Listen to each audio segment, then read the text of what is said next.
Good evening. Welcome to our study session on Tuesday, October 24th. We will get started with our roll call. Director Barros. Here. Director Decker. I'm here. Director Sproul. Here. Director Smith. Here.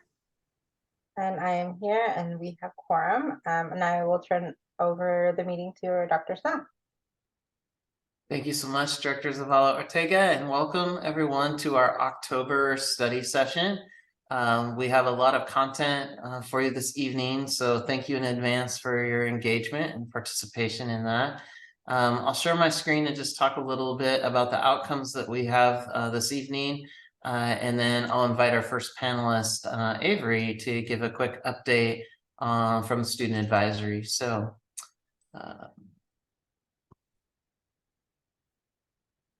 Did that load for everyone yet? Yeah. Oh, okay, great. So really tonight is our second iteration of progress monitoring, but our first after the strategic plan was officially adopted by you in October. So we did do a study session in September where we looked at a couple of goals that we anticipated to be a part of the strategic plan. But today we're officially kind of on that track. And so thank you so much for all the work that put into getting us to the strategic plan and then adopting that. And we're excited to kind of share. And there are kind of some overarching questions, I guess, that we want to always frame our progress monitoring. And it's really just about how our students are doing. And what kind of data can inform you as directors at the board level around the decisions that you need to make and help us prioritize. And so we're trying to really, with these first progress monitoring checks, establish a baseline with these goals and then start to set some aspirational growth goals based on wherever we're currently at. So tonight we'll be looking at the student experience and student learning. And as a part of that student learning, we'll have some career and college readiness data. I call that out separately because a part of our CTE programming is it requires us to share this information, and Mark Reith, who's on the call, has done that annually, and so we've included that into this part of the experience. And then we're going to look at two specific goals, both under the student-centered experience umbrella.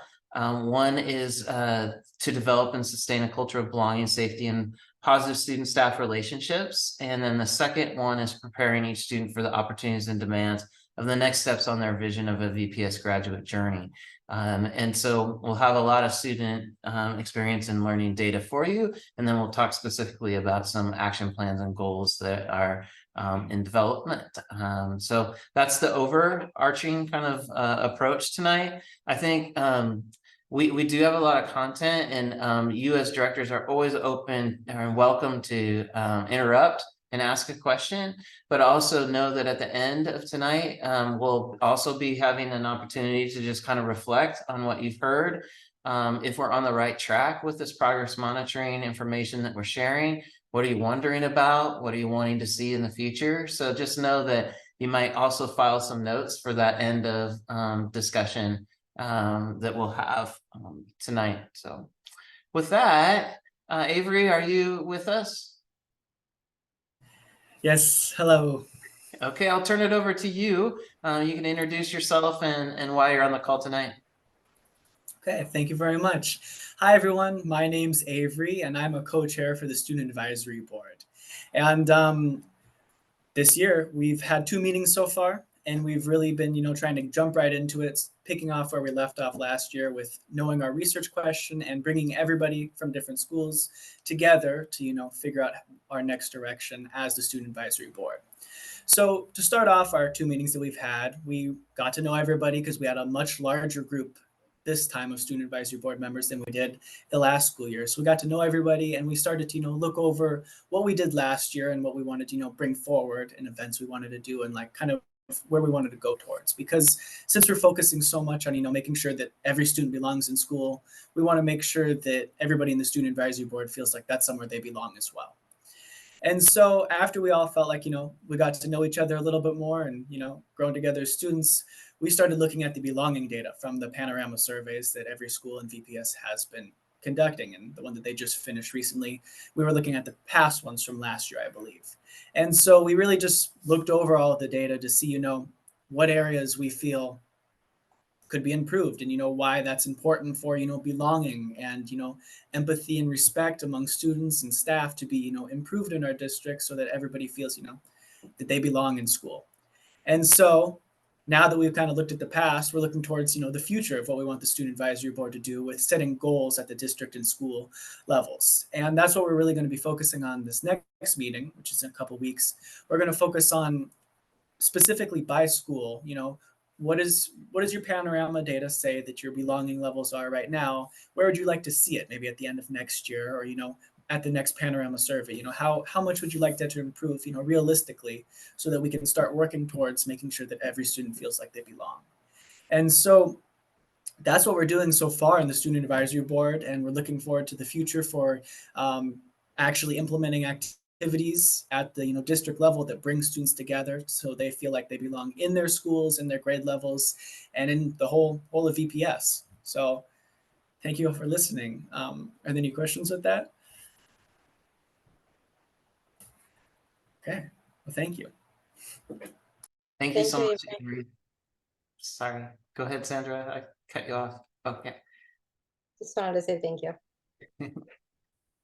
Yeah, and Avery's partner, co-chair Preston, had a concert tonight, so appreciate Avery kind of covering both of those roles. And then, as you know, last year we had two co-chairs, and you got to know Avery and Preston as the year went on. And so you'll probably see less of Avery and Preston as the year goes on, as we continue to develop leadership and give opportunities to other students. And so each, probably every other month this year, you'll have a rep come forward and talk about the work that we're doing. As Avery mentioned, in our next meeting, we're looking at our school level data, and then we are in person again in December for our meeting, and that will be at iTech, and that's the last school we haven't visited yet in person. And I know Avery's excited about that because that's his school. And at that meeting, we're actually going to set goals related to the belonging score at a school level and a district level. So, and we still have plans to do the Student Leadership Summit in the spring, like we did last year. So, Avery, thanks so much for being on here. We appreciate you. I hope you have a good evening. Thank you so much for having me. You have a good evening too. Thank you. So as we go into the next part of our study session, I just want to remind the board of the vision of a graduate statement that you approved, and then these areas or attributes, I guess, categories of the vision of a graduate.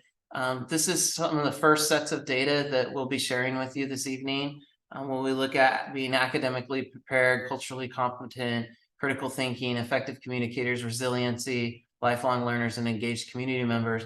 Some of these are easier to measure and others are a little more challenging. And so as we share this information with you, think of it as kind of different parts of our quilt that we're putting together to show the full picture of hopefully what our students are experiencing and what they're learning in our system. So with that, I'm going to turn it over to two new individuals into this role. Curriculum instruction and assessment, both Chris Gennady at the elementary level and Brian Graham at the secondary level. And they're going to start with sharing some of the belonging data that Avery referenced. And Avery mentioned that we might have looked at last year's data. We were actually looking, the student advisory was looking at the same data that you're seeing today.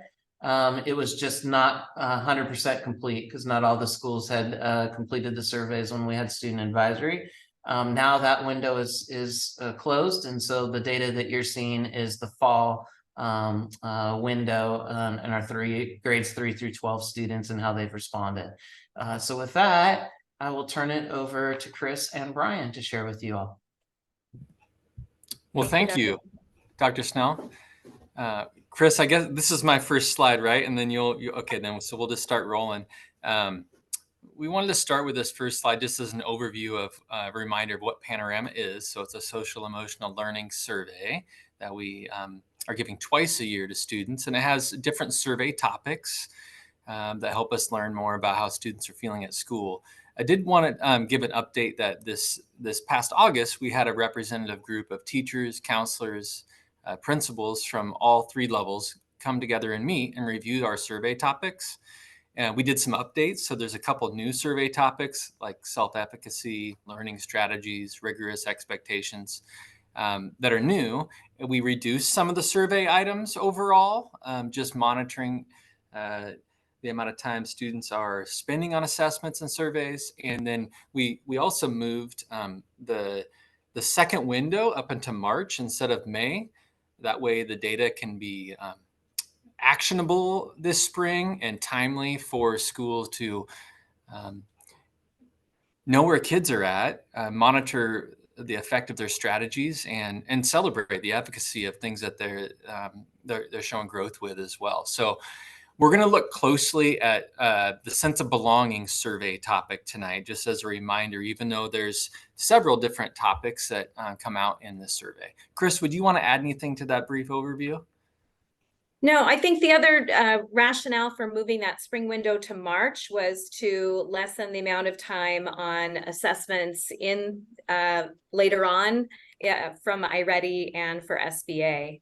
But it was a rigorous group of people who looked closely, and it was quite an engaging process that people felt they had a lot of voice in, which was also really important.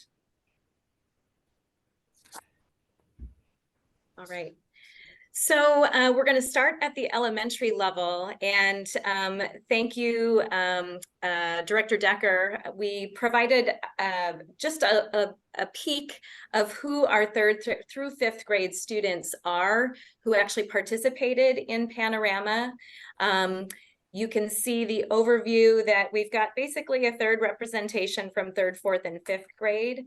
But there was a wondering around what is the racial mix when we start disaggregating the data, how many students comprise which percentage or which grouping. So we wanted to provide you that information before we move on to our next slides, and we can actually move ahead. So overall, we've taken this assessment in VPS 3 falls, and interestingly enough, we're at 66% each fall. What these numbers don't portray, that Panorama does, is that this group this fall is the largest group that we've ever actually assessed in, or who've ever taken the assessment. We had over 4,000 students in 3rd through 5th grade take this assessment.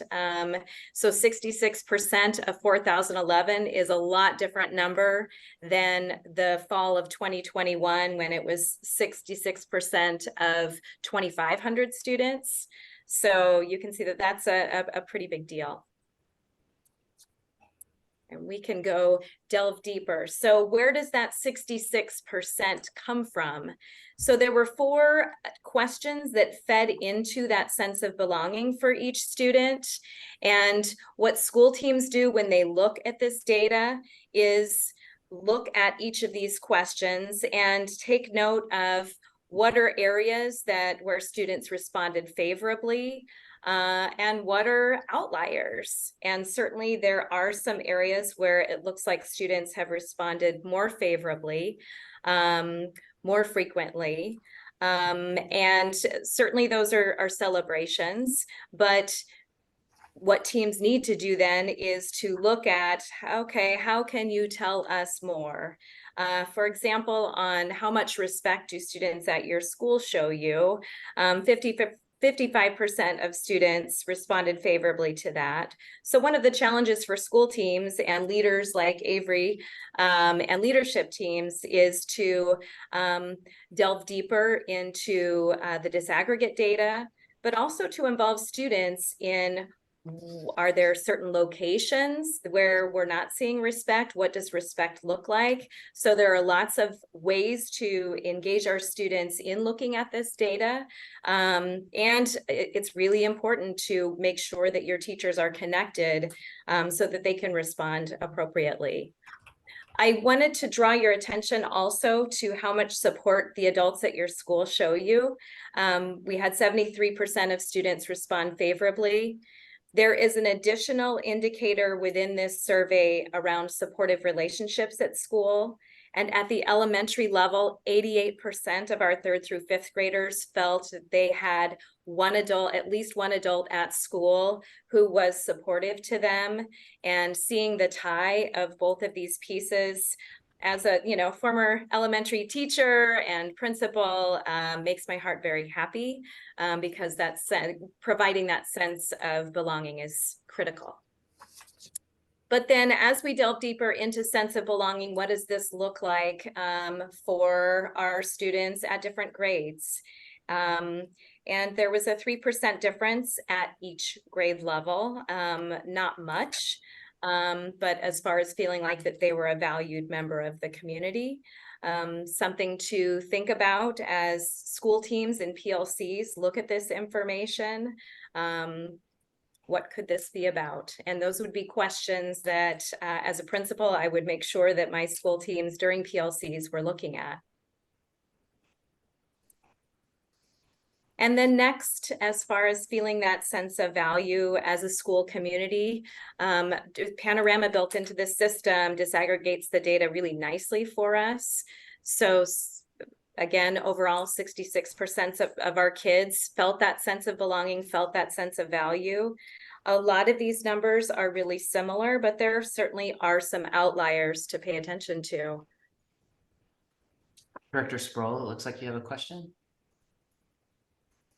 I do. Just help me remember, for 3rd through 5th graders, is the educator still reading the questions, or are they reading and responding their own answers? We advise, especially at the 3rd grade level, for the 3rd grade teachers to read all of the questions aloud. I don't know if 4th and 5th grade teachers are reading them aloud.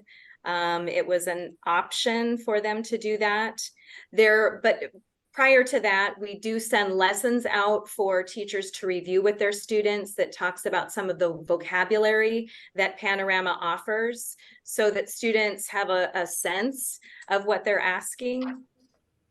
Okay, thank you. And I assume there's some accommodations for our English language learners? I'm just curious. I mean, because some of these concepts are even it would be hard for me to answer, honestly, and so just curious for people who aren't necessarily familiar with the terminology, even with some lessons. Do we offer this in different languages?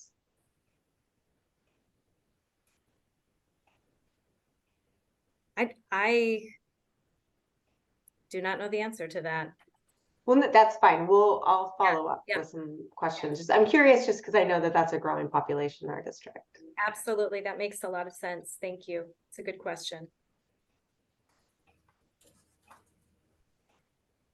When they're finished with the survey questions, there are 2 free response questions at the end of the 3rd through 5th and the 6th through 12th surveys. And one of them asks what teachers or other adults at school can do to better help you. And I love the thought bubble here, because it really highlights the things that are on students' minds.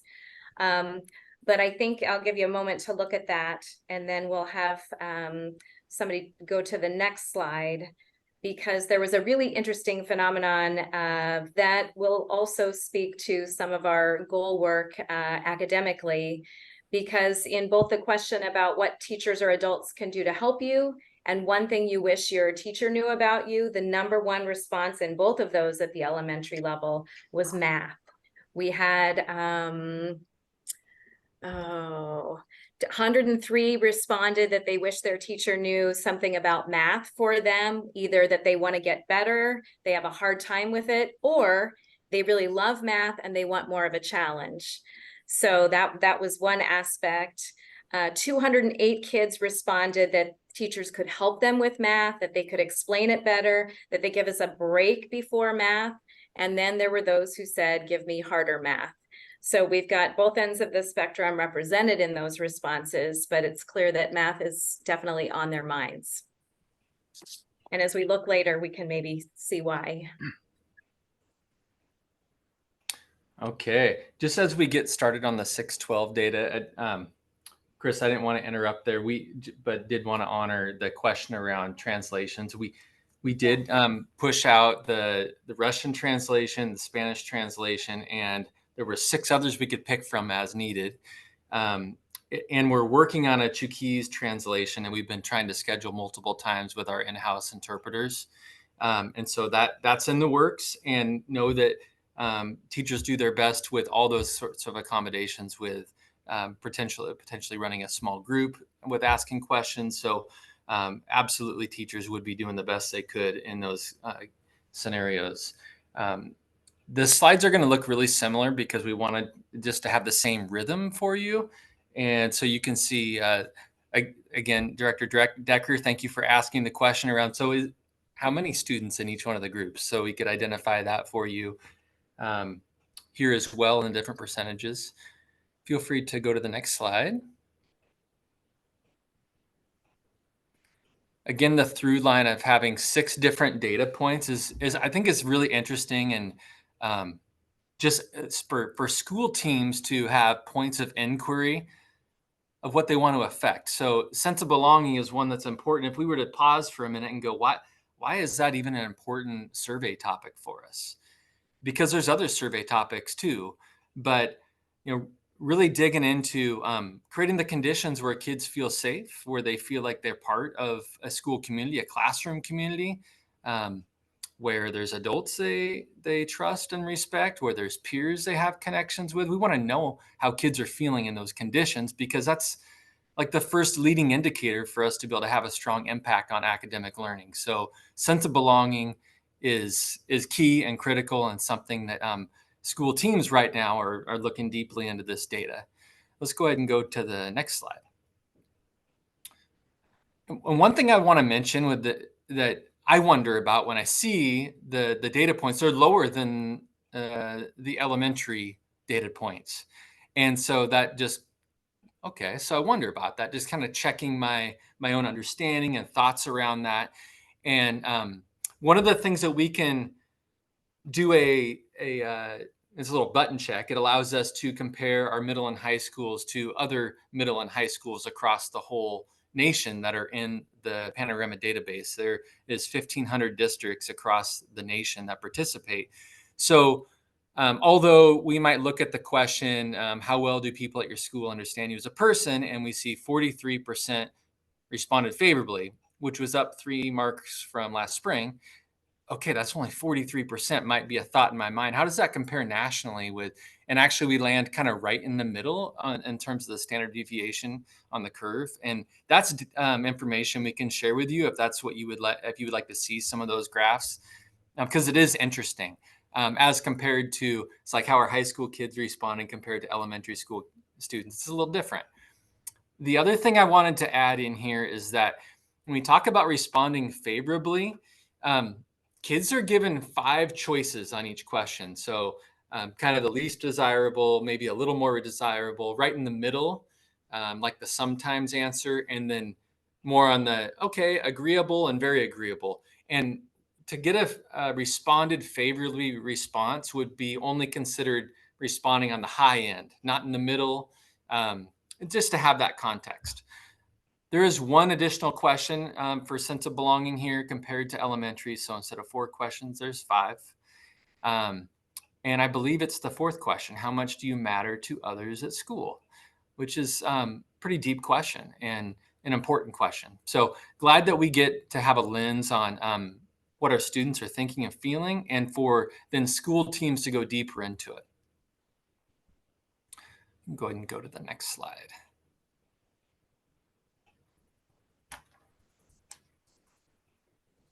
Director Sproul, just want to make sure that, is that another question that you have, or? Yeah. It is. Just real quick, thank you for all that context around our secondary students. I'm curious what the participation rate for our 6th through 8th graders and then our 9th through 12th graders. I mean, I know some of them have very different schedules. It takes them to different buildings and running start and so forth. So I know that getting to all of them is a little bit more challenging, but I'm wondering what the participation rate is for our 6th through 12th. Awesome question. So we were around 70% overall, maybe slightly under that. Elementary was probably upwards to 85 to 90%, just going on. Yeah, that look about right, Chris. That's what we were seeing. So, in a few of our high schools, we were giving them updates a few days before it closed, and they're like, "Well, we want to get the highest percentage of participation. If someone beats us, you got to let us know what they're doing." They're trying really hard, and because of the schedules, like you mentioned, it can get a little bit tricky. But there's buy-in with this survey, and our schools really wanting to hear from students and to make meaningful action based upon it. So, I mean, how cool that we had our student advisory lead here, and to have systems in our schools where kids' voices, they get to have a voice in looking at this data and go, how might we affect this as a school community? And I don't know if there's a meaningful way of gathering this data, but you said you adjusted the questions somewhat this time around with the panorama survey. And I wonder if that helps the authenticity of the answering.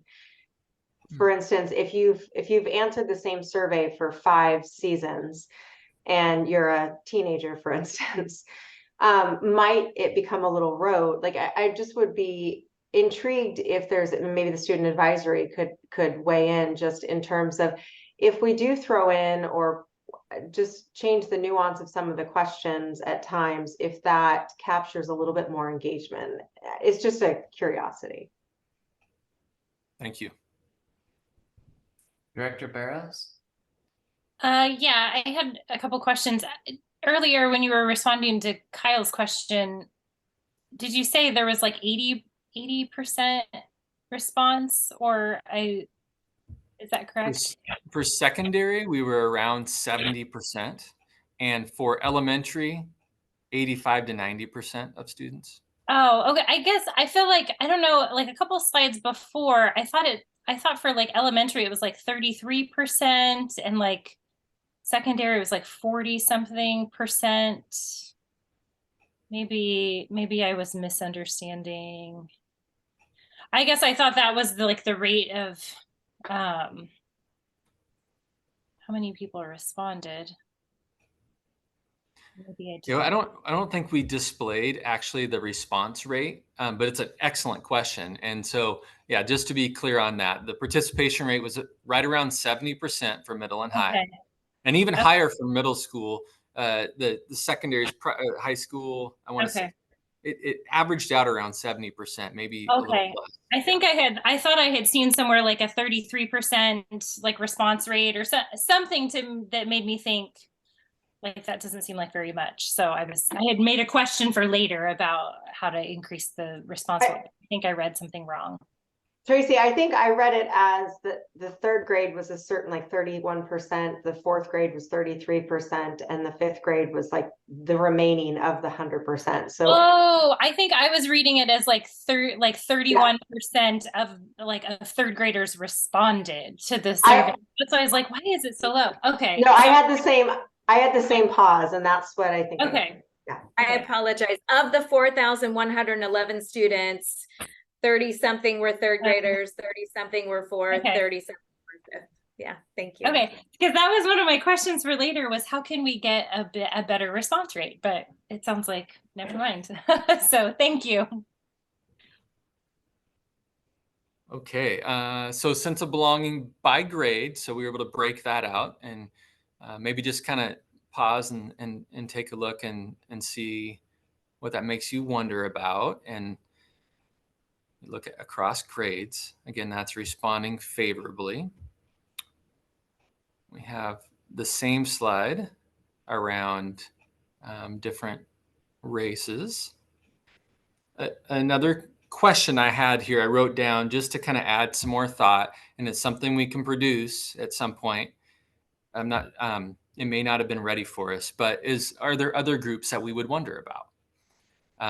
For example, students that are served by IEPs, or students that are served in highly capable services, or multilingual students. That's data that we should be able to see and have discussion about and listen to students in the different groups that they're part of. Okay, and then gender as well.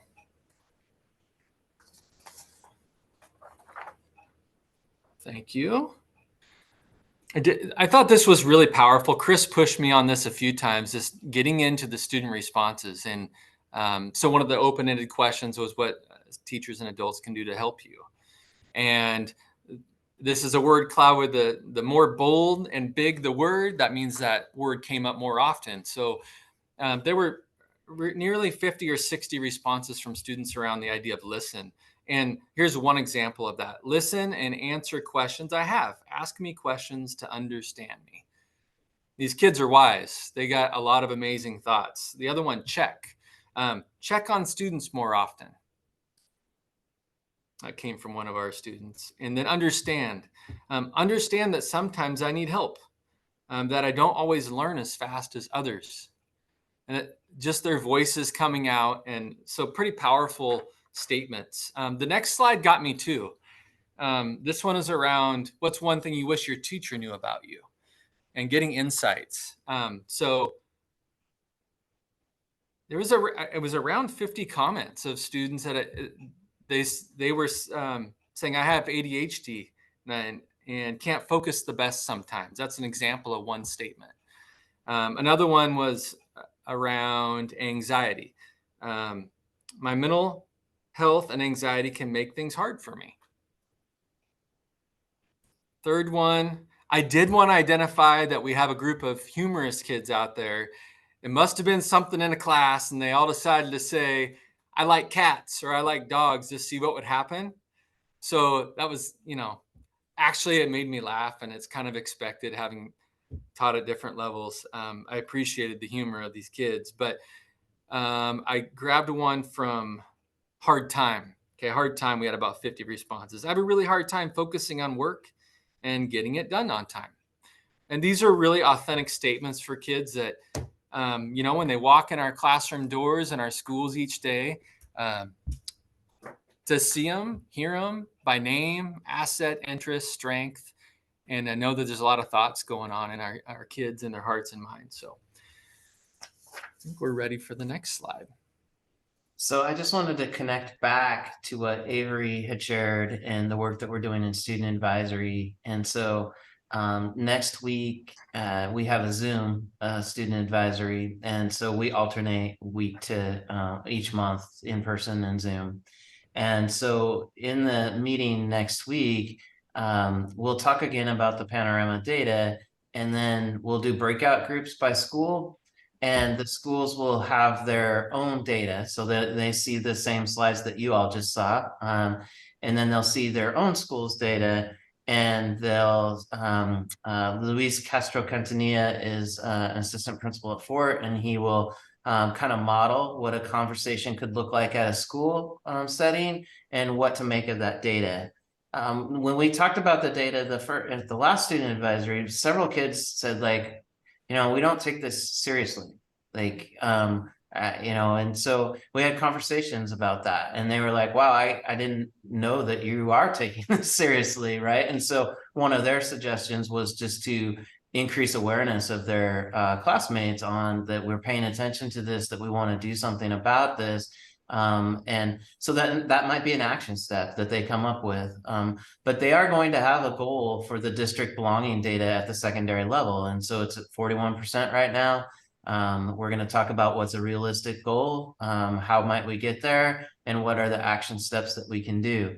Now, I think strategically, we're doing this with student advisory to also encourage all our other structures to think about this goal, right? And so Janelle Ephraim will be presenting later this evening, and part of her work has been facilitating student-centered equity teams at each of our schools.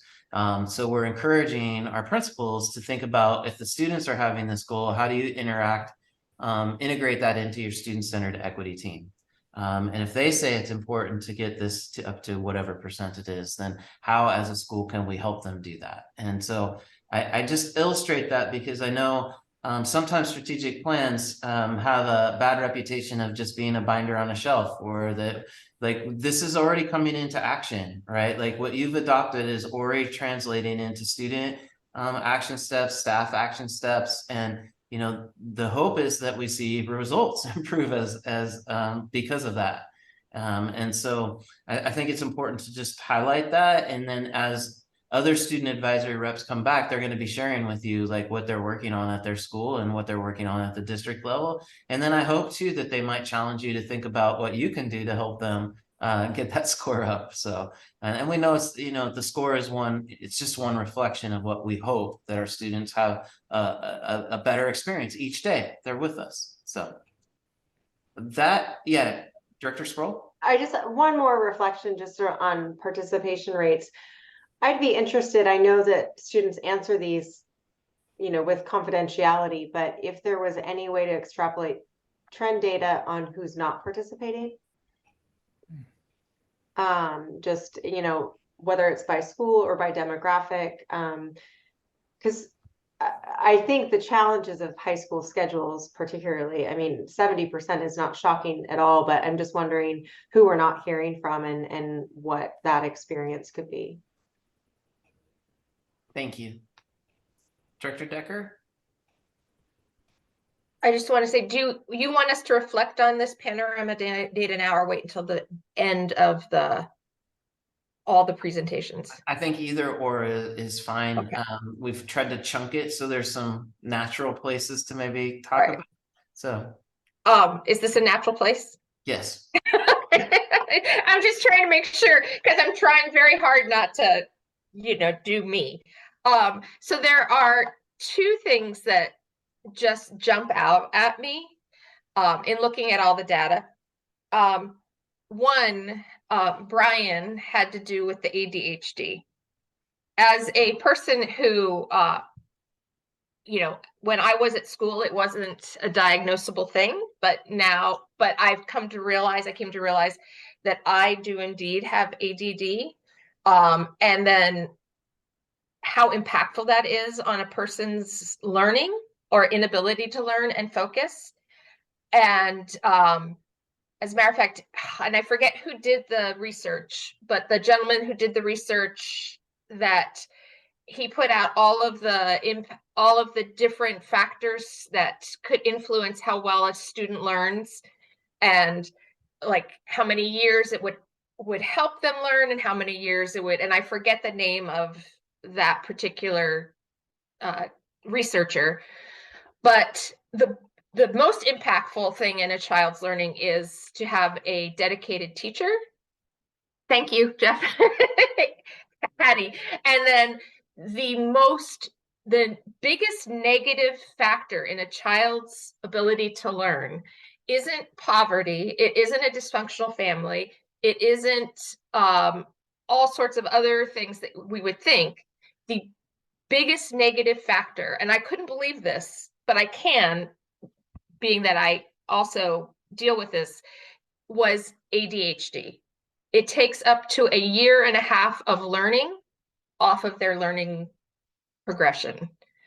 And for that reason, I feel like we should be we should be helping our teachers develop better strategies to deal with ADHD. Everybody thinks, oh, I know what it is, but there's so many things, so many components of ADD and ADHD. And so if we helped, perhaps the students would feel like, oh, you get what I need. I'm not doing this on purpose. And then one other thing, and then I'll be quiet. When you look at, I'll try to be quiet. When you look at where how the data changes from grade level to grade level, there's two factors I think that like correlate so well with that. One is just how children's development of where they get their sense of worth from. Is it the adults in the room or is it their peers? Right around 3rd grade is when they start switching to the peers are their talisman, their touchstones. Like, if I'm worthy in their eyes, then I belong. And we all know the mess that eventually becomes. And then when it really starts to dip, like from 6th grade down to 8th. At 6th grade, the kiddos are still with mostly 1 or 2 teachers. And then as soon as we have them start to switch classes for everything, they're not feeling as connected. So those are my 2 big wonderings or noticings. I'm done. Thank you, Director Decker. Any other thoughts or comments on this section? Okay, I'll reshare my screen and I'm gonna reintroduce Chris and Brian. And before I turn it over to them, I'm just gonna remind you all as we go through this, just kind of making connections back to the strategic plan work.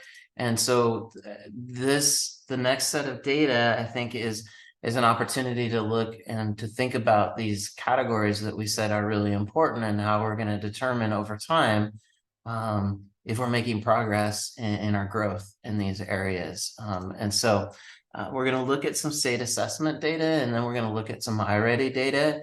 And then we're going to look at some CTE, college and career readiness data. So with that, Chris, you starting us off with this one, or is Brian?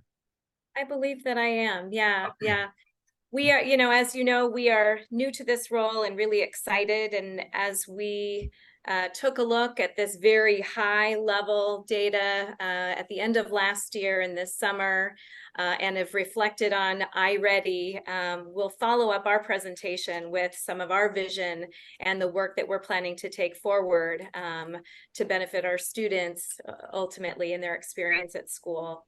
But as Director Decker said, you know, our students are managing a lot, and that has impact. Overall, in our students who participated last year in the spring SBA assessment, our numbers are what they are. We have a little over 43% of our students met proficiency in ELA. Less than 30%, close to 30% met proficiency in math, and our strongest, or almost 41% met proficiency in science.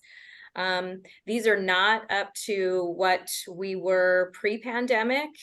And as we disaggregate the levels, I think that gives a little more of a picture, but clearly we have work to do, and I think it starts with that learning environment. So I'm really excited about that work. Okay, so this slide is showing on the far left the state proficiencies, all students from the state level in ELA, math, and science, and then Vancouver next to that, and then other comparator districts across the state that are similar in size. And in the next couple slides, we'll show you how the demographics may be similar and different between some similar size, the same set of districts. So want to make sure I explain what this is showing. So the title is Multilingual, Experiencing Poverty and ELA Proficiency. So what that really means, and what the data is showing here, is that the blue bar is saying it's actually the population, what percentage of the student enrollment is multilingual. So in Vancouver, that'd be 15% of our student enrollment is multilingual. And then students free and reduced lunch experiencing poverty, it's the green bar, 56%. And then in our overall population, the ELA proficiency, just to kind of give you an idea of the demographics and how they might be similar and different across these comparator districts.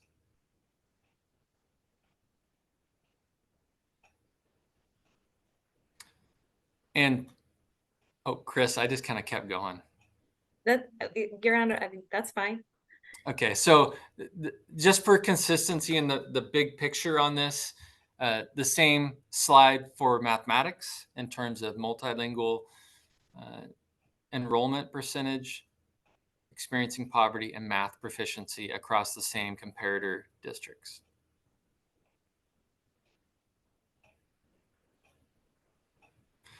So as we look at these, and the same with science, that there's some districts that that are maybe having a little more success. There's some that are having a little less success, and some opportunity for some inquiry for sure. And then to look really closely. I mean, the strategic plan has done a nice job setting the stage for us to pick areas to really make an impact on, and we're excited to venture into that.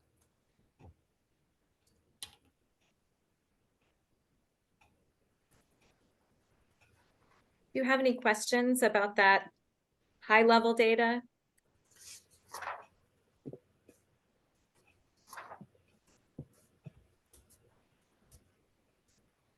Okay, then we're going to narrow down and look overall at something closer to home, and that is our fall iReady. We took our fall iReady, Brian, I think this is your slide, but wanted to note that our iReady window opened that second full week of school, September 7th through the 27th. So this is a month-old data, but an important benchmark for how our students started the year.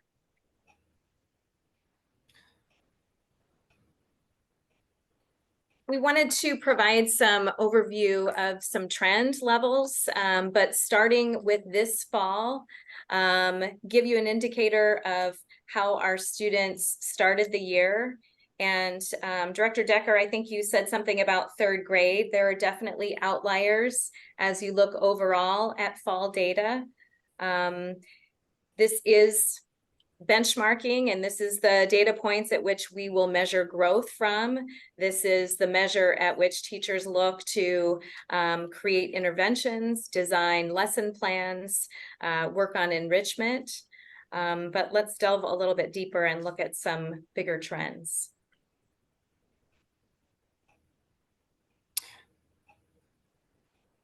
So we paired up the last 3 years of fall data at each grade level, just so you can kind of get a snapshot on, okay, with reading, the number of students that are scoring in fall, early on grade level or advanced, where were we at? And so kind of intriguing to see, given we were just coming out of the pandemic in 2021 and kind of emerging back into more typical schooling in terms of being in person.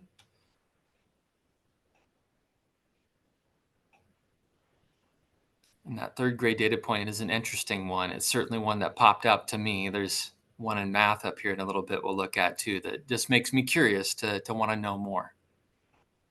And most of the trends in fall look pretty similar. Second grade does have an outlier from last year's start of the year, but otherwise they are within a few percentage points each fall for the last 3 years.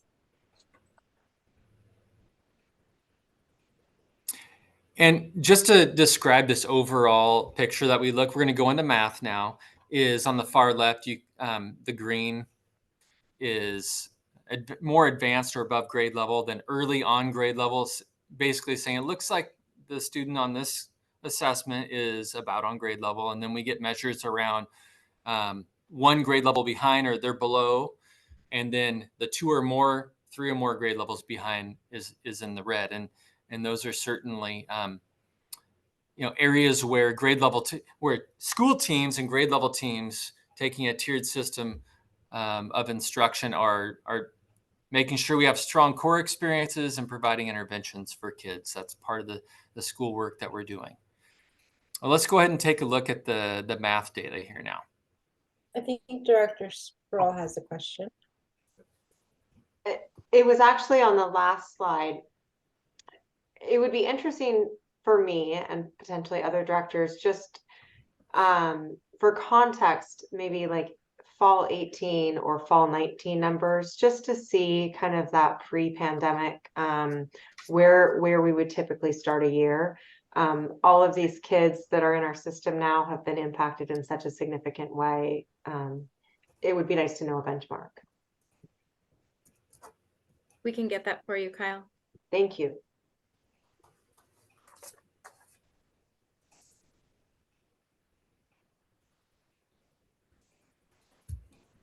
interestingly enough, we started iReady for math in 2015. We didn't actually utilize it for reading until 2017. So the data points will look a little different. And speaking of math, so this is how we started this particular year.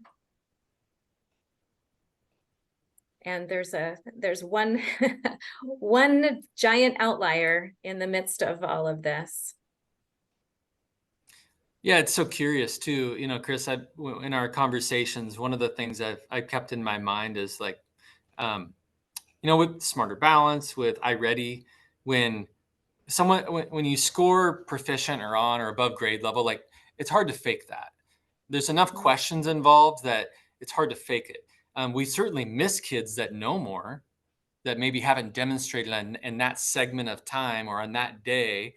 But I'm so curious about that 39% and why there was such a focus there. So anyway, curious about it and knowing that some kids definitely demonstrated that they had some knowledge there. Director Barrows, you have your hand raised, and then Director Sproul.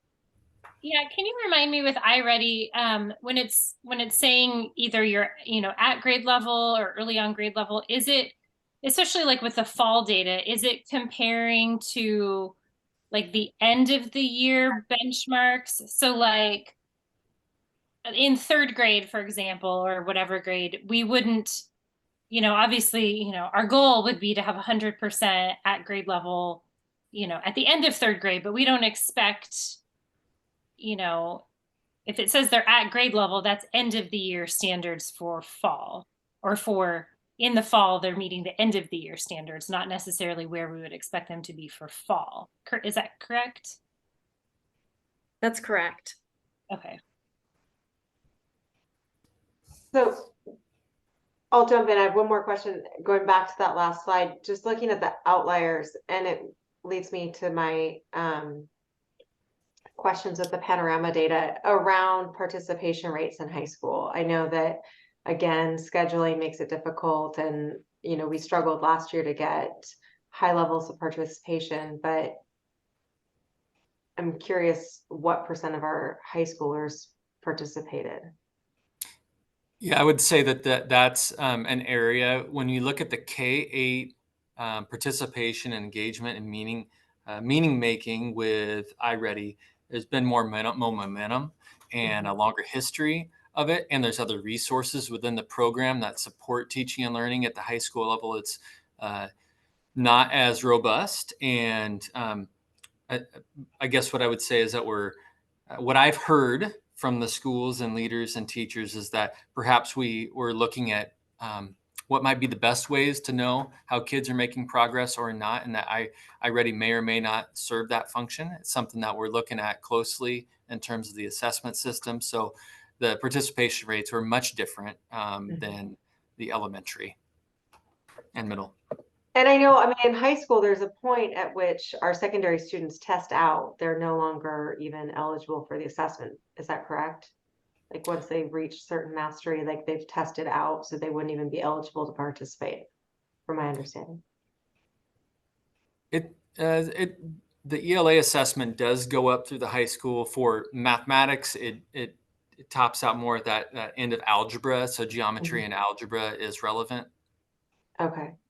Yeah, I'm very intrigued by the ninth grade outlier, and I'm just kind of like, my brain is going in data, it'd be interesting to know, because I don't remember that class being an outlier in the last 2 years. So I'm curious.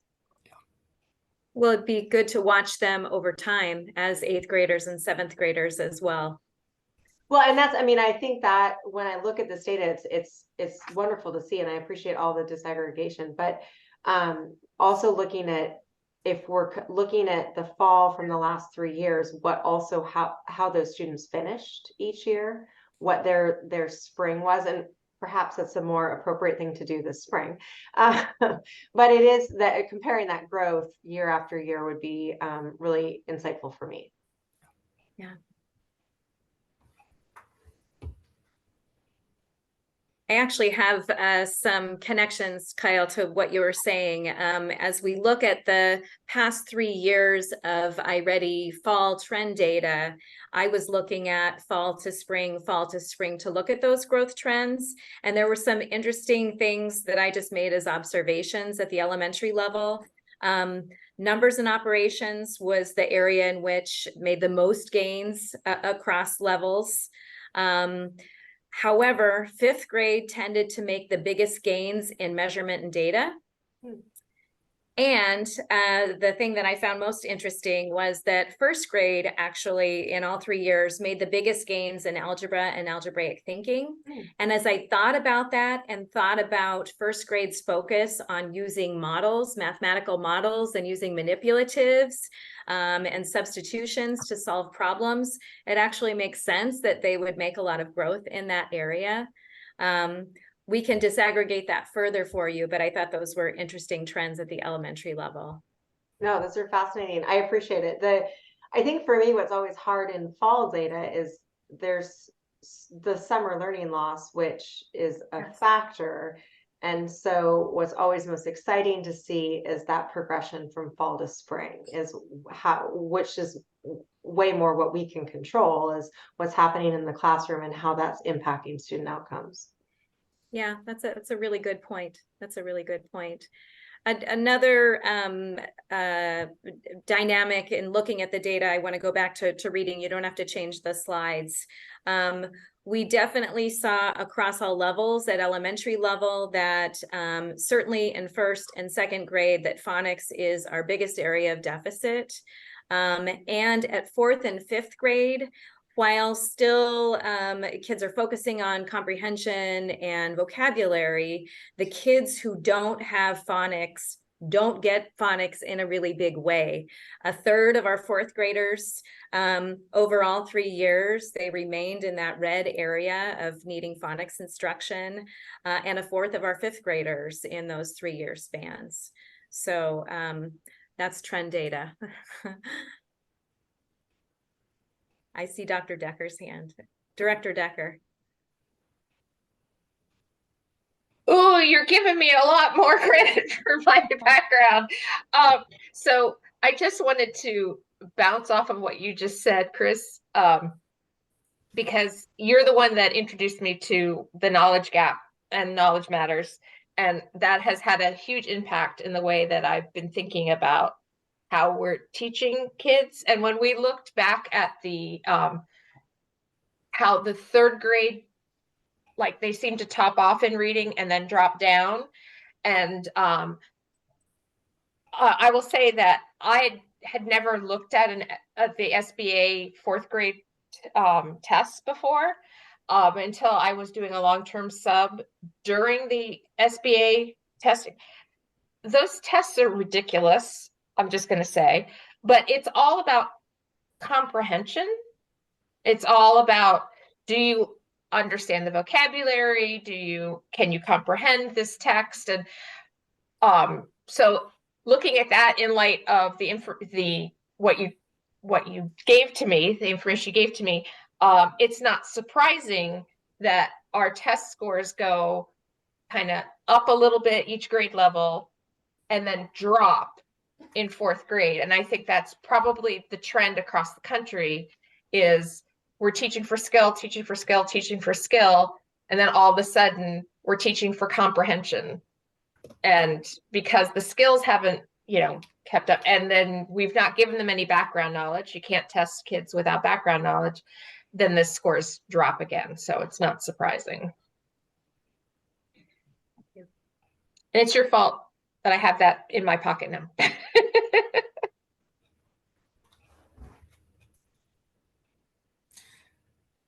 So an update on some work that's happening is our PLC guiding coalitions. All of our content and grade level teams have went through and looked closely at standards to rank order, doing surveys this fall to identify essential standards in each of the grade level and content areas, which is pretty powerful and impactful work.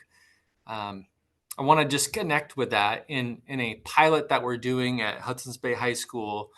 what's called interim assessments, which they're connected to the Smarter Balance assessment system, but they're just small chunks of blocks that might assess a couple standards, a few assessment target areas. That can be done in a class period, connected to their scope and sequence, and give them really formative feedback on where kids are at that given point in time, with fairly rigorous standards, but be much more meaningful and have voice and choice from teachers in that.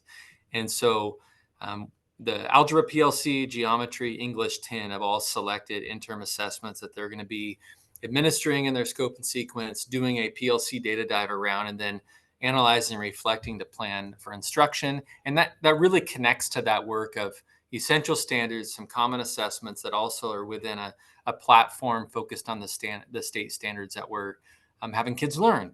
So pretty intentional efforts there. And those teaching teams are really excited about the work. Chris. So putting all of these pieces together, as we look at the fall data, as we look at spring data, and we think about how do we move forward? At the elementary level, we've got some really exciting plans to build the background of our educators. We still maintain the Reading Wonders curriculum that I think we adopted it in 2014, but providing teachers this background in structured literacy or science of reading so that they can be informed in making interventions and instructions that are explicit, that are directed toward the needs of their learners. That is our big push this year. And we're really excited that this winter, we've had several sites already participate in science of reading learning in the previous past 2 years.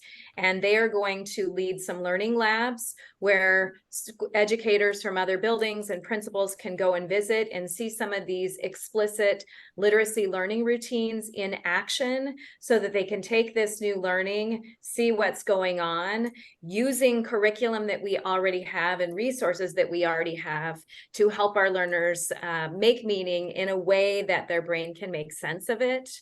We're really excited about that work. And additionally, it's also imperative that we in the CIA department are promoting instructional leadership in the building and helping our administrators come on board with the learning. So we have offered, we just this past Friday had our first session with 20 elementary administrators for letters.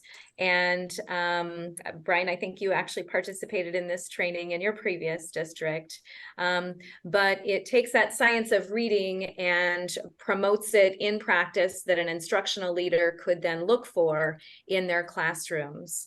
So this simultaneous teacher learning, principal learning, combined with instructional practices is how we want to and aim to move the bar in reading instruction for our students this year. And we're not done there. We can move to the next slide. We also know that math is a significant need. Not only does our data show that math has actually consistently for years, pre-pandemic since 2015, our math scores have been pretty darn flat. And we need to do something about that.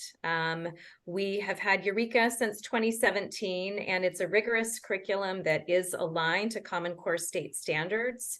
We have not spent time since that initial launch of Eureka in what does teaching look like in a mathematics classroom? And so in our math classrooms, we're focused on student engagement. And in fact, today, Melina Dyer, our math TOSA at the elementary level, led a model lesson with principals and instructional coaches, utilizing that model of launch, explore, discuss, and follow up.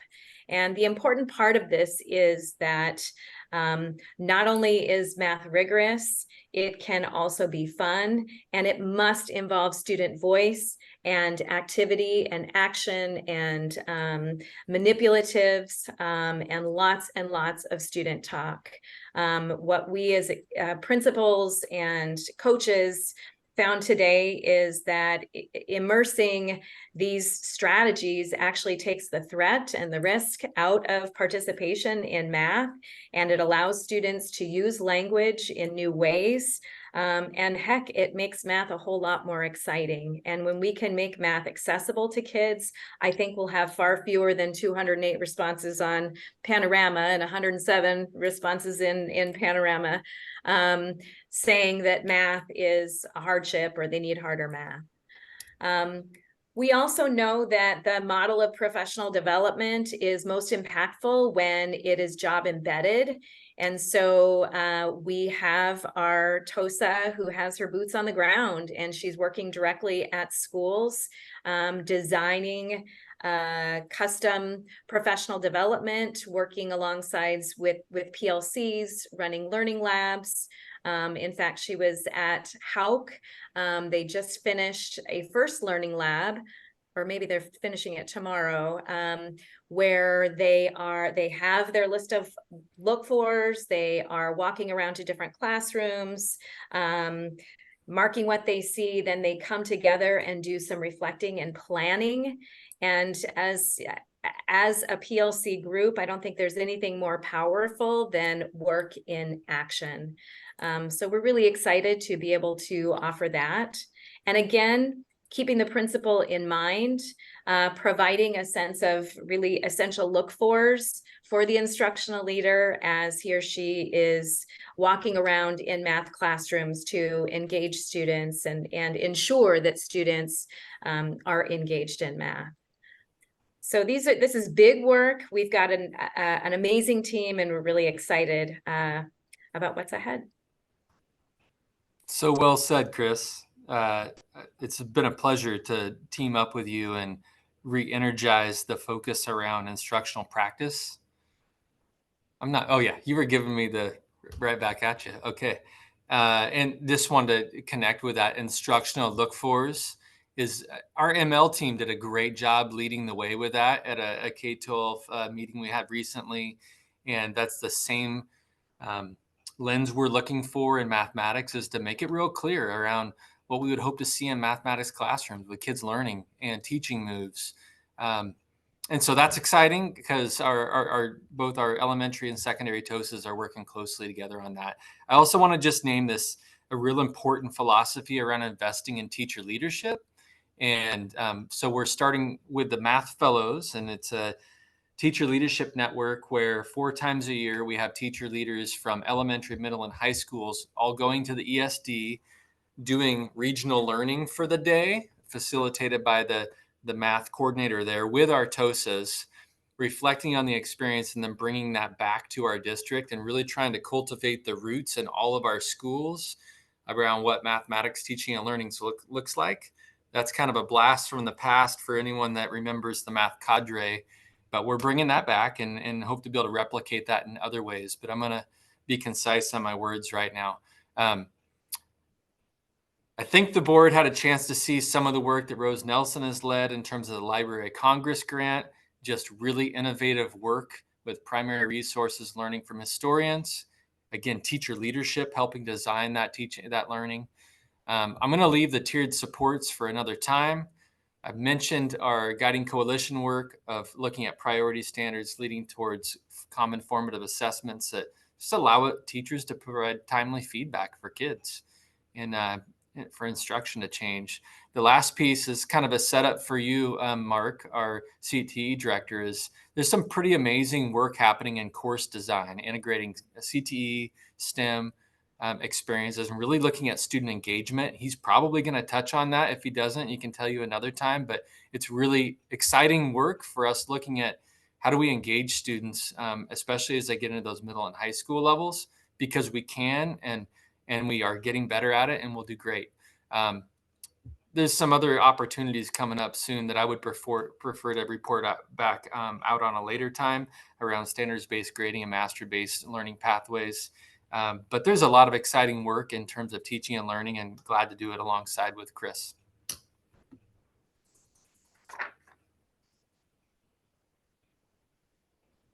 So this is another pause point before, as Brian teed up Mark will be sharing, but Director Sproul, you have your hand raised. Yeah.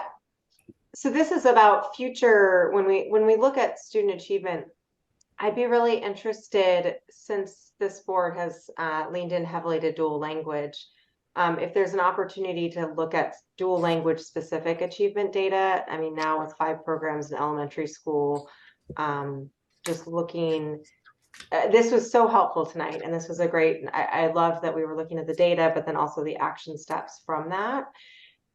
But it would be interesting because it is a significant or I guess 6 programs now in elementary and a couple in middle school and high school programs, just what our student achievement data shows, and then also what our curricular response would be. Thank you.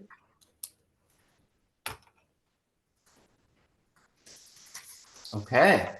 Mark, I will reshare the screen and turn it over to you. Great, thank you. As always, thank you for the opportunity to talk a little bit about CTE and give you a little update in a couple areas there.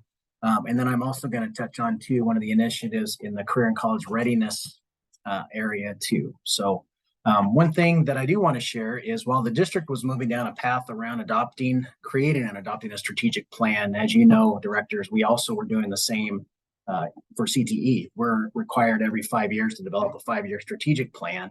So what better timing than to do it in parallel with the district and trying to be mindful again of these initiatives. So what I'm going to share with you just real briefly is where we've landed this year and explain some of the work we're going to do. But again, so we developed our strategic plan in concert with the district strategic plan to making sure we're mindful and thoughtful of initiatives there, and also interweave the equity policy to make sure that we're grounded in that work as well. Next slide. So this is where we landed as far as our big buckets, our 4 key priorities, which look probably very similar to what the district has adopted. And again, that was intentional. So the 4 priority areas, of course, are student experience, community awareness and engagement, program alignment and staff development, as well as quality curriculum and facilities. And we will probably do a deeper dive with this later with you, but I wanted to let you know that our plan this year was to take these and create work groups, and we're actually going to develop work plans with a broad base, getting lots of perspective as we did with our initial plan to get these priorities, to develop very specific work plans with some key outcomes and measurables. So in the future, I hope that when I do these updates in this report, we can reference this document and I can start sharing data with how we're performing in these areas once we develop our plans. So more to come on that, but just really excited that we have that groundwork done. And this is our roadmap as we move forward with some of our key initiatives. Next slide. So I'm not going to inundate you with a lot of data, but one of the things I did want to share was enrollment data. So this is overall enrollment by FTE, so full-time equivalent, in our middle school with that blue color, and then middle school in the orange color. And as you'll notice, we did see an uptick. Actually, our CFO, Mr. Bleckschmidt, brought this to my attention and said, I think you're overstaffed, Mark. You kind of took a jump this year, and I'm a little concerned.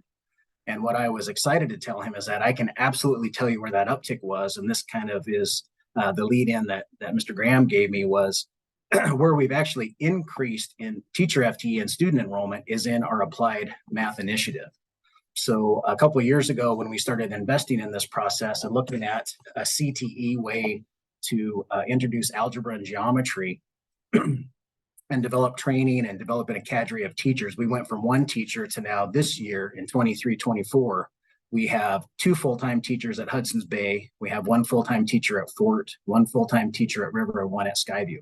So our total numbers this year of enrollment in those is we have almost 300 students enrolled in applied algebra and 260 students enrolled in applied geometry.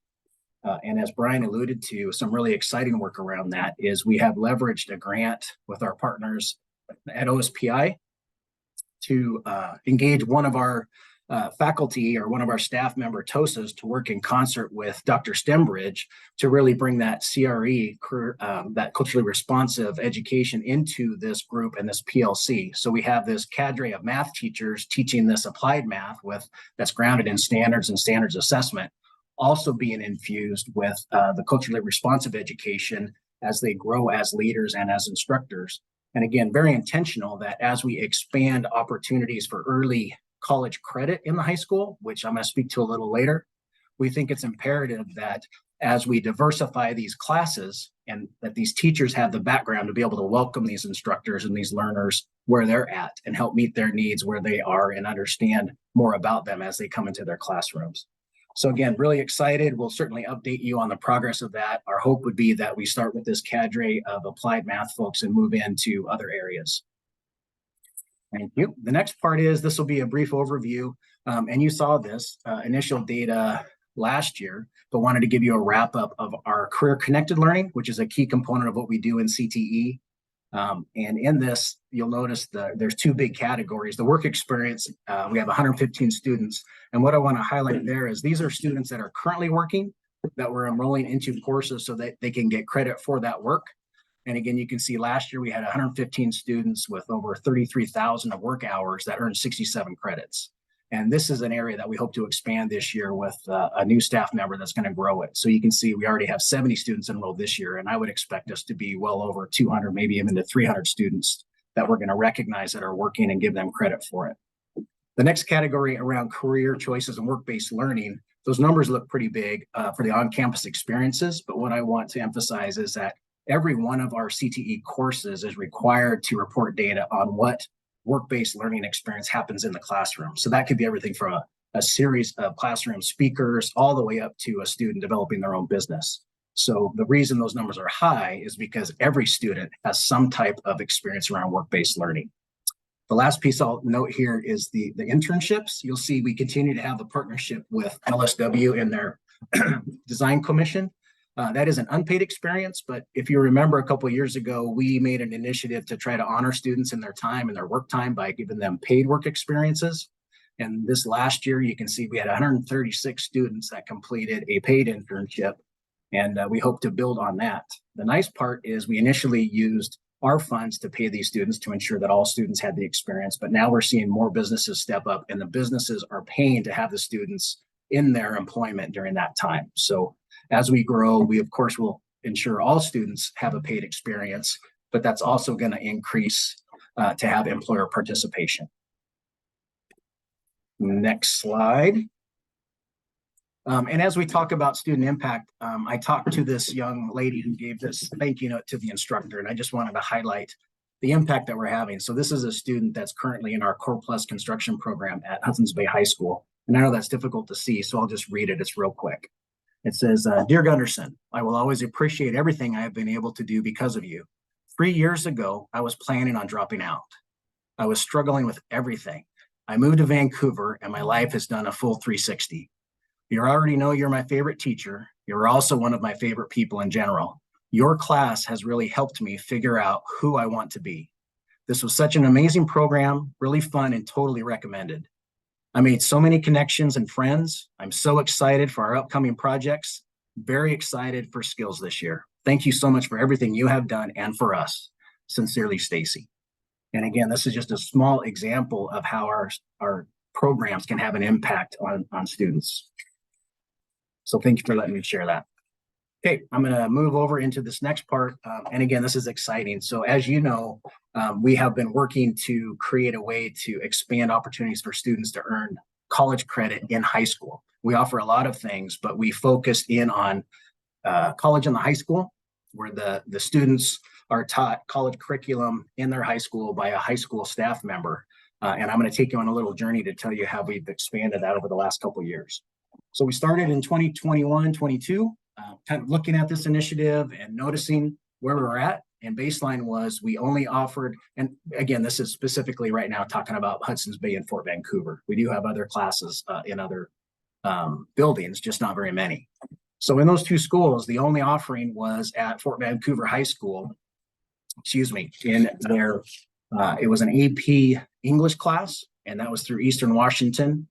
Bay had no offerings whatsoever.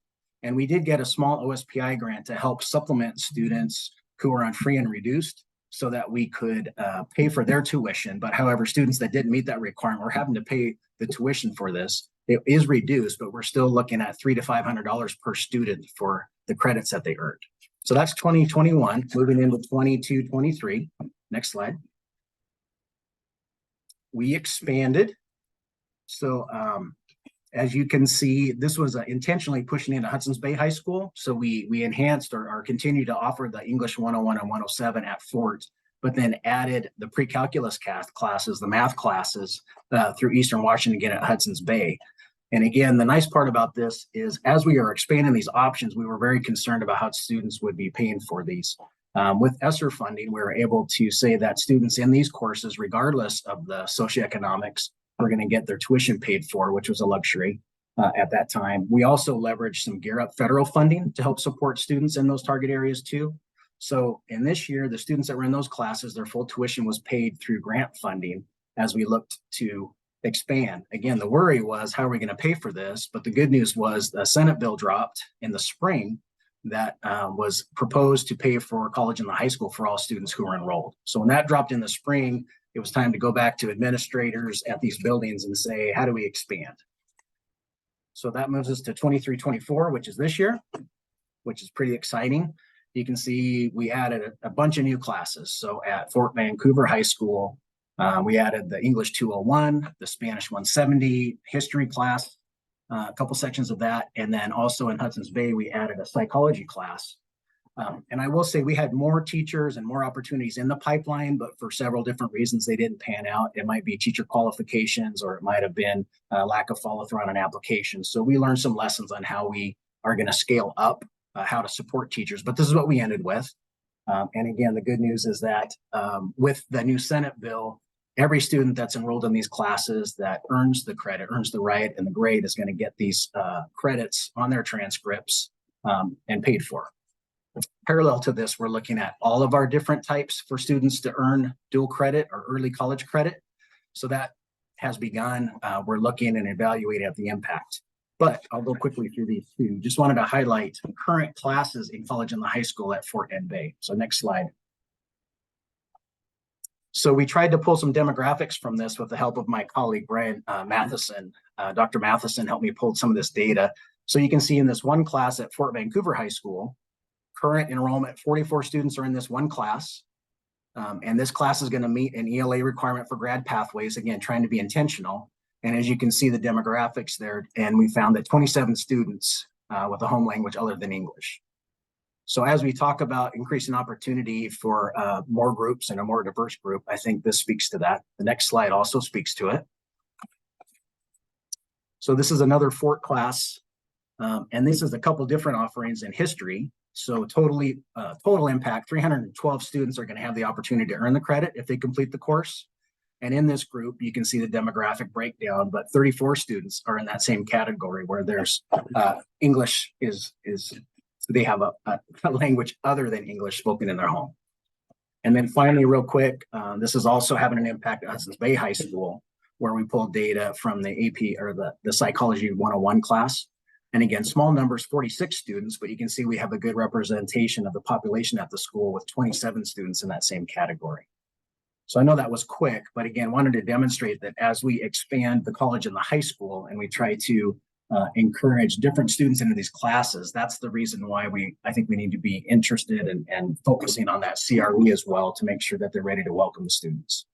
So this is the future. As we move into the 24-25, we plan to expand. We're going to get ahead of the game here. We're already recruiting teachers to make sure that they're on board, they meet the requirements so that they can apply and get accepted to teach more classes. As we're doing this, we're not just doing any class. We're trying to be really thoughtful that as we expand, we're in the math and ELA realm as well as sciences, so that it's classes that are easily transferable and they meet some of those grad pathways that we have existing within the school system to get them on their way. And then again, looking at the equity of all of our offerings in our dual credit programs to find out what is the best investment for our teachers and best investment for our students and best investment for our buildings. So I know I went fast, but I think I was able to give you a good broad brush, and I'm happy to answer some questions as best I can.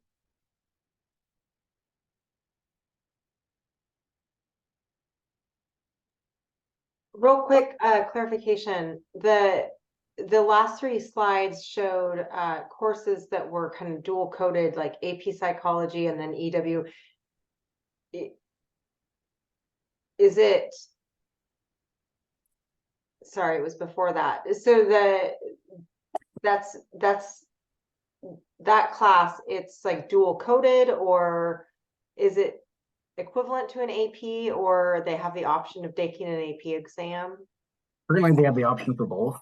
Okay. So it's dual coded because that's the high school course name as well as the college course name. And the students have the opportunity, if they wanted to take the test for the AP exam, they could do that, but they could also just complete the course and get the credits for the transfer program through EWU. And that's something we're looking at too. There are other districts where they've just gone with the classes called History 111 versus the AP designator. We are finding that most students are leaning in on the college and the high school credit as it's easier to transfer those courses than sometimes going through the AP and where it falls on the scale and what universities value those and how they value them. That's one of the things we're looking at too. Well, I was really excited by the effort to create a comprehensive look at what's offered at all of the schools. I think that will be pretty informative just in terms of where the opportunities, where the gaps are, and so forth. I think it's also, it could be an opportunity for marketing actually to our students, our 8th grade students, in terms of what school they want to attend based on all of the menu of choices that would be available. Agreed. Thank you.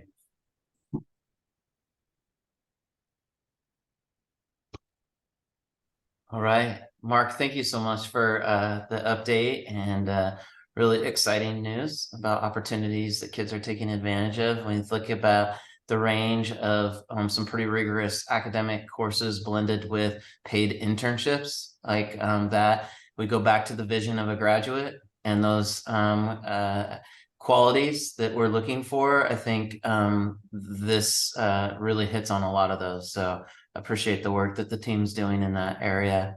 We're going to shift now.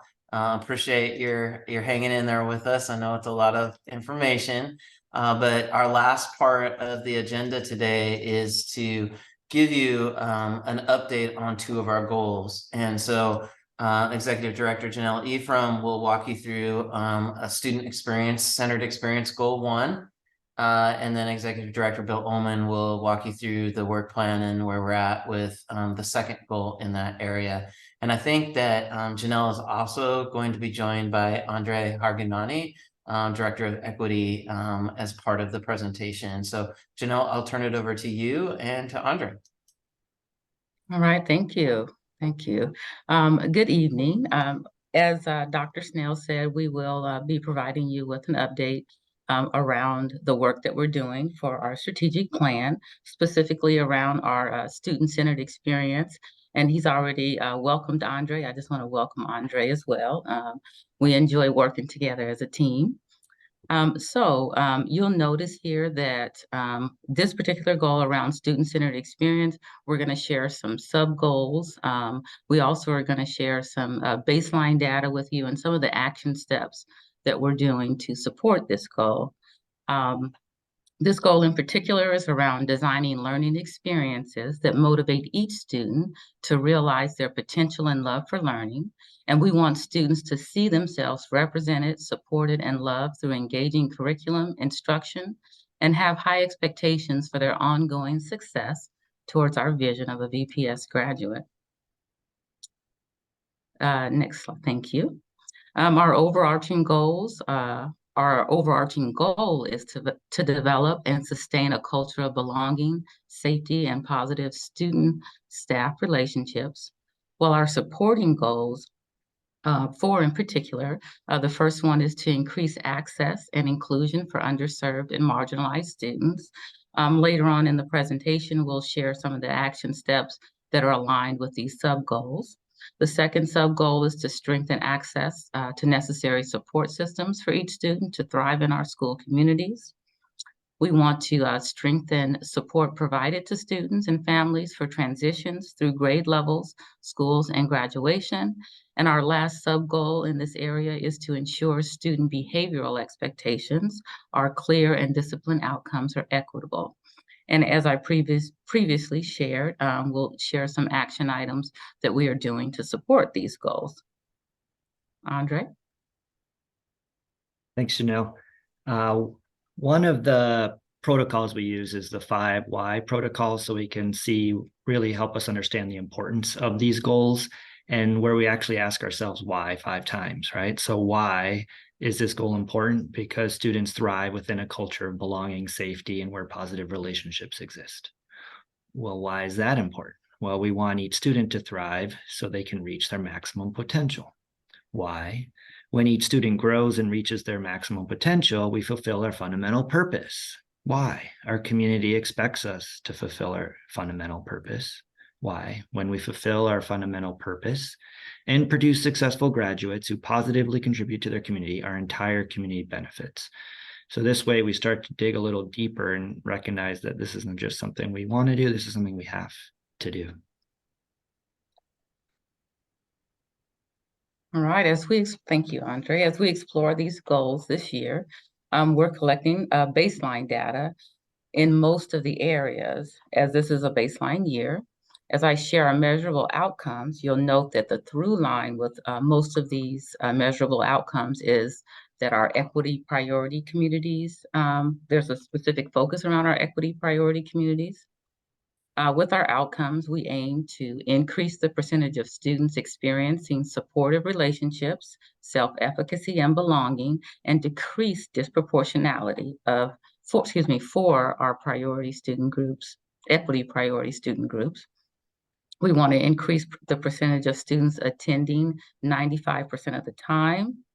We want to decrease the number of days for students experiencing exclusionary discipline, increase the number of students participating in transition interviews, and all of those, again, we want to focus on decreasing the disproportionality for our equity priority groups. And then our last measurable outcome is to increase the number of students reporting positive experience in their K-12 educational experience as measured by qualitative data. So throughout this time, this year, you're going to be hearing from us, and we'll be reporting on those particular outcomes. Andre? Okay. So we're going to be monitoring several data points, and one, keeping in today's theme, is panorama data. And if you look at 3 of the specific areas that we're looking at in panorama, specific to this goal, right, are supportive relationships, self-efficacy, and sense of belonging. Since this is a new goal with the new strategic plan, this is baseline data, and so we'll be monitoring this data multiple times throughout the year. I think they take students will be taking panorama survey 2 more times this year, and so that way we can see if our actions this year are having any effect on these indicators as we move forward throughout this school year. This data that you're looking at is grades 3 through 5. And, we dug into a little more of the sense of belonging, I think, with Brian and Chris, but here's just the overall indicator. And then we look at it same with grades 6 through 12 for self-efficacy and sense of belonging. And as you saw earlier, it's lower at the secondary level than at the elementary level currently.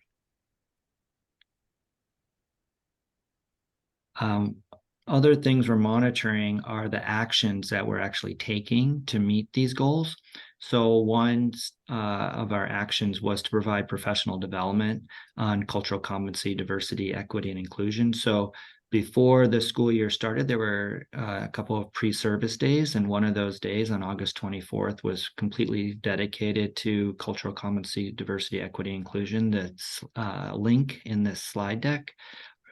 Links to the actual slide deck that was used at every building on that day.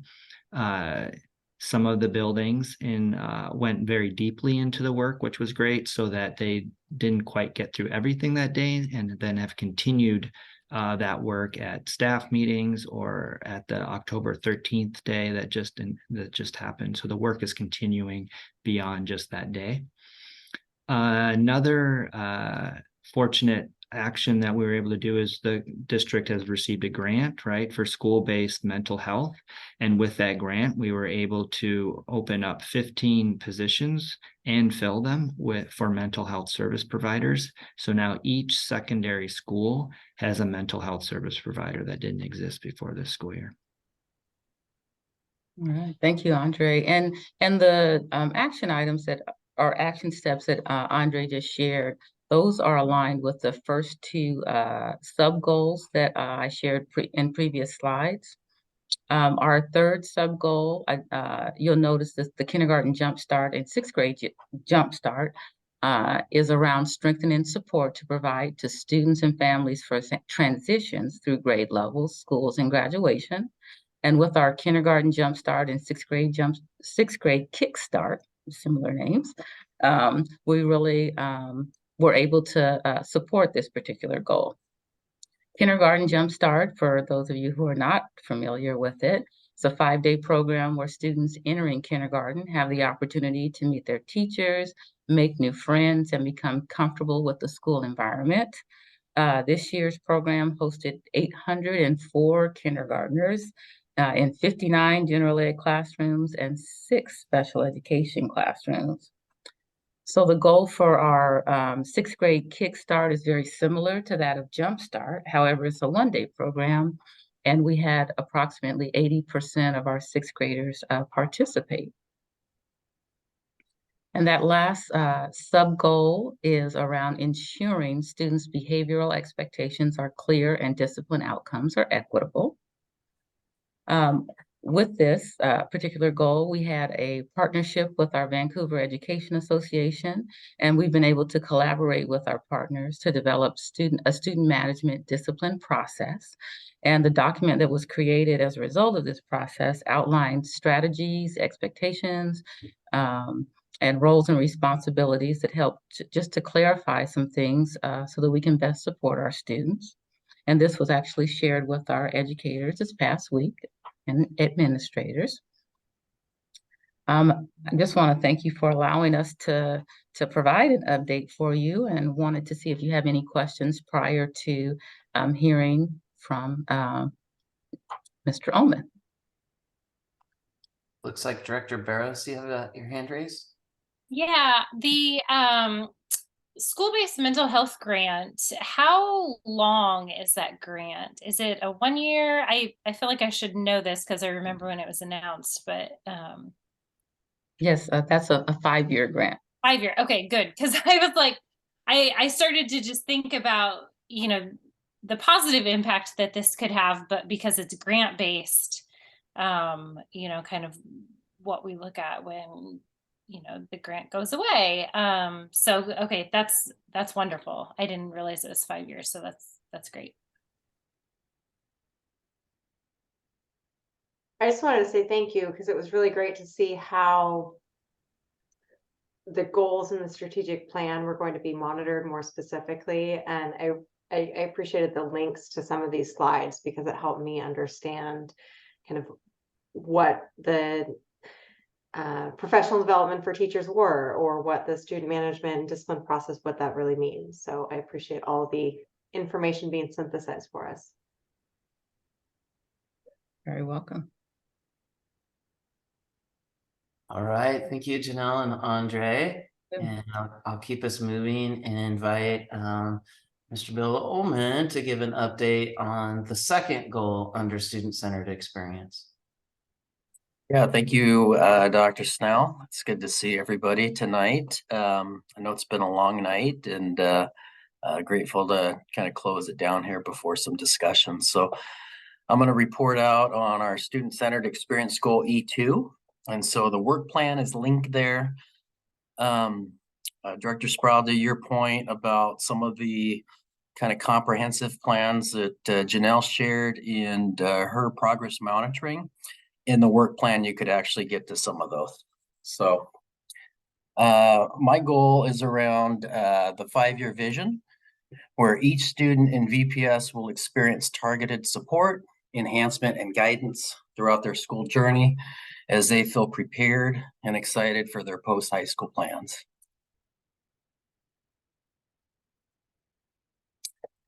All right, so we have 4 goals.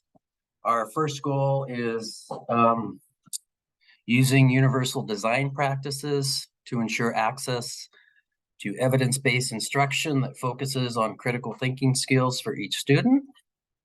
The second goal is that's on ensuring an evidence-based core curriculum and a balanced system of assessment for each student.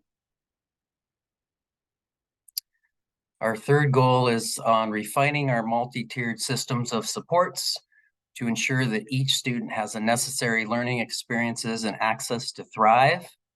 And then the fourth goal in this area is on using the results from our CTE and district strategic planning data, as well as current student programs of choice enrollment data to inform some possible changes to secondary CTE magnet programs and programs of choice. So some of the data and goals and progress monitoring that you're going to see is really tightly connected to what Christy presented out last month.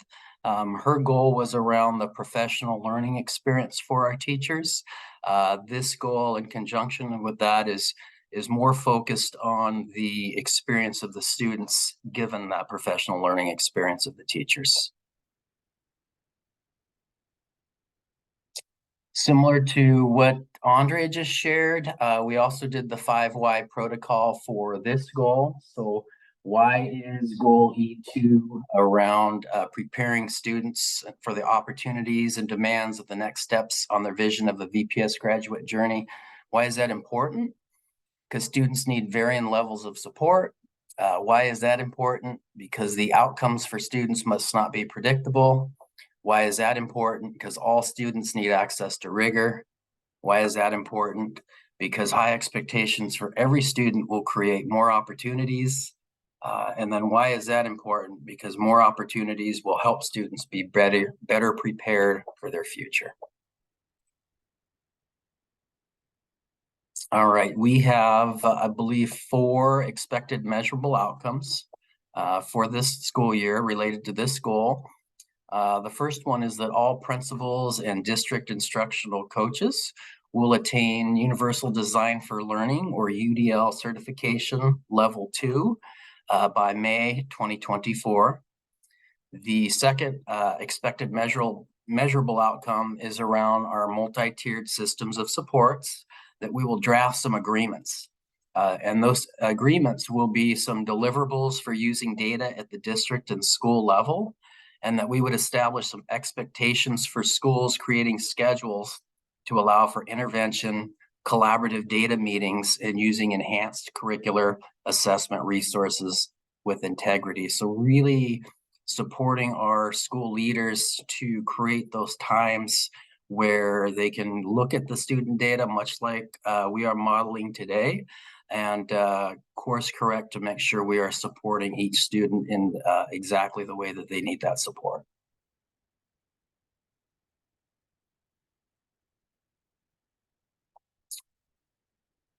%60 of our staff will be trained in CHAMPS and STOIC, and that is a system of consistent school and classroom structures to support student behavior.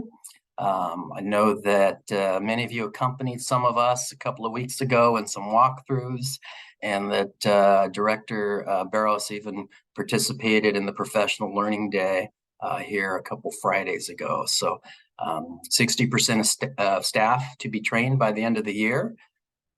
We are comparing the application and acceptance data for ITEC and VSAA from last year's cycle to inform the success of the current plan and the adjustments that were made last year, and make any adjustments this year as needed to impact next year's class. And to increase enrollment from other VPS schools for our half-day choice program. So those are our expected measurable outcomes this year. So where are we for this first progress monitoring checkpoint? Regarding our MTSS, we have directors from multiple departments who are collaborating on our Inclusive Practices Project grant, the IPP. I think Director Barros, you were involved in a lot of that work last year. And so some of the work that's been done year to date is they've established some grant goals around MTSS. They have taken a district self-assessment around that multi-tiered systems of support, established the meeting schedules, the presentation check-ins, and they are planning and will facilitate some shared learning experience with our leaders across the district at our K-12. So at our upcoming November, I think it's 7th, K-12, that'll be followed by one in February. and one in April, where it's exclusively focusing on MTSS.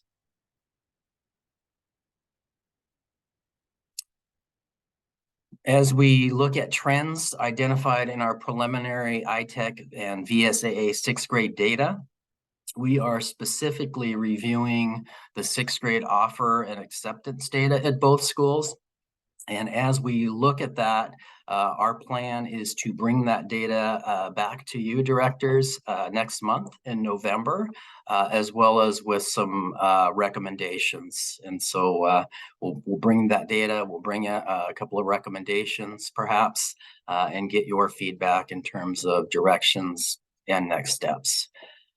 Finally, the last, maybe it's not the last, but the half-day choice program update. We started out this school year launching our Bay construction trades and Fort medical arts programs. Both of those programs were previous full-day programs. We created half-day programs with the idea of creating some flexibility so that students from other high schools within our district could access some of those great programs, including that new building that should be up and running next year at Hudson's Bay High School. So both of those half-day programs are currently full with in-building students. And then the goal of Mark and his team and all of us is to really actively promote in some of our other schools for applications for next school year.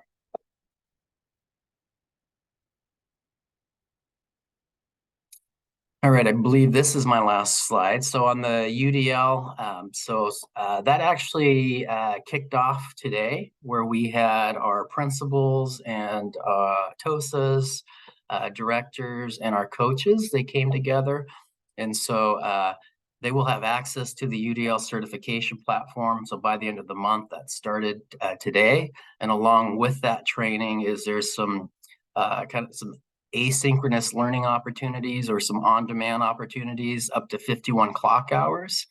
And they are also designing some follow-up in-person opportunities. And that's Kirsten Copeland and the professional learning team that he leads.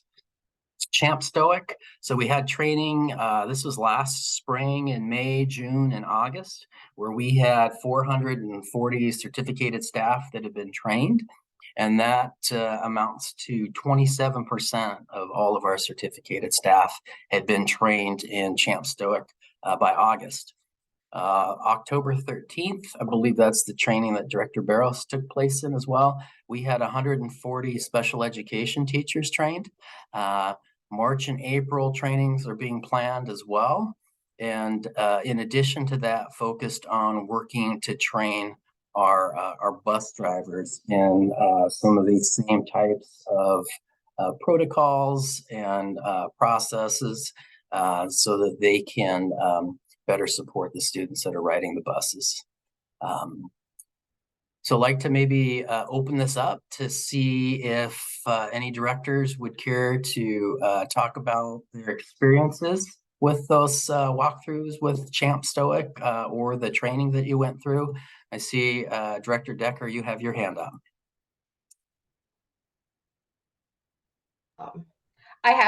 I sent this request earlier, but just first I want to do this and then I'll talk about my walkthrough with the Champs and the Stoic, because that was pretty impressive. When we were talking about the application process for VSA and ITEC, I think that we're only seeing maybe 3/4 of, or maybe just even a half of the issue that might be there, and that is with our students of minority priority groups, is the retention. How many of those students stay? And I'd like to see that with VITA as well, is if because I think that getting people in the door that normally wouldn't walk in the door is great, but we want them, just like with our hiring practices, we want to make sure that it's a place where they feel like they belong and therefore want to stay. Yeah, no, that's a great point, and I have been fortunate to support Darby. This is the second year now, and I know that that's been a big part of the focus at ITech is really diving down into students that are there and running some affinity groups and making sure that they're meeting the needs. So, but took those notes down and appreciate that feedback. Thanks, Bill. And then I have nothing but positive things to say about the Champ Stoic. It was, and I have to do a shout out to Kelsey over at Ogden. I forget what her last name is. Wow. So she was trained in her former school district. Was it Wichita, Tracy? She's from. And she was amazing. That every single classroom had visuals and charts and everything that she had created, and the posters throughout the whole school that focused on all of the vocabulary and expectations. It was super impressive. And I don't want you to take her from Ogden, but at the same time, she is an amazing resource in our school district as somebody who's done it before. And it was really great to see how clearly the expectations were being set already. So I loved it. Awesome. Great to hear. Thank you. I just piggybacking on what Kathy asked, I know that the policy changes we made last year were specifically focused on ITech and VSA, but I think when we look at the data next month, I'd be interested in looking at VITA, just who's accessing, who applied, who matriculated, and so forth. But to the Champs and Stoic, I had a fantastic morning with Christy and team, and it was great to see schools. We went to 2 different schools, and it was so great to hear from the educators, and being in Anderson, one of our largest schools, and just feeling the sense of calm. It was awesome. Then fast forward 2 weeks, and I was at my own child's student teacher conference, and to walk in there and have that context of Champs and see the posters all over the building and seeing it in the classrooms and it even be referenced in the conference was pretty cool to see, just that having it come full circle. So thank you for all the work there. Awesome. Thanks for sharing.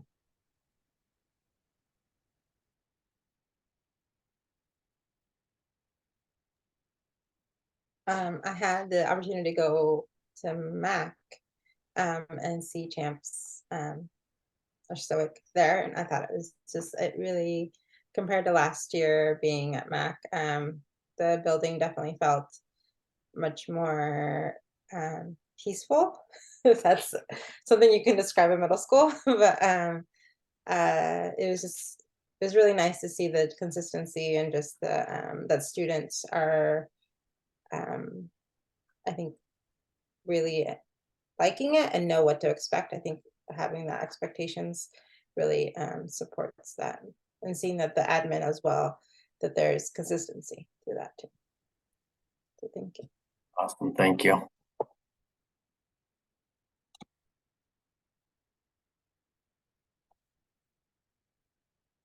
All right. Well, thank you so much for allowing me to update you on E2, and I will turn it over to Dr. Snell.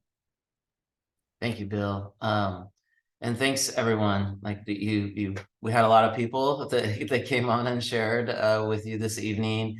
And it's an important one. I think this is probably our longest study session of the year because it is establishing a baseline, and we want to share both the student learning baseline and the student experience baseline. And then this year, in addition to that, the 2 specific goal areas that are related to that with the updates from Janelle and Bill. And so to wrap things up tonight, and, obviously this is going to have some reflection on your part too, not just this evening, but over the next week or so, just thinking about what you've seen in the last 2 study sessions. And if we're heading in the right direction on progress monitoring for you, with each of these slides, I think we had like 80 slides for you tonight, right? And each slide could be another 80 slides as we dive deeper and to try to tell the story. But I also want to respect the role that you have at a board director level versus the role that a PLC team might have or a school psychologist might have with the data and the requests that you see, right? And so just be thinking about that. And then also just anything that you're noticing or wondering or that you're hoping to see next. And would love to have an opportunity to just hear from each director if you're feeling comfortable with that. And then, obviously you think about that and share it over the next week or two too, as we plan for the next study sessions over the course of the year. So.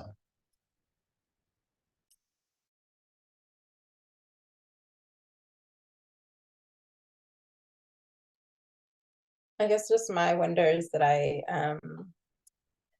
kind of sit with is how can we get more students, those that don't participate in surveys, or just is there a different way that we can get their information, maybe not in a survey, but more of in a qualitative way, more of a talk, because not everyone, I think, responds to tests. I think sometimes it's more of an interview, because I guess I just feel like each of those questions, I think you were right.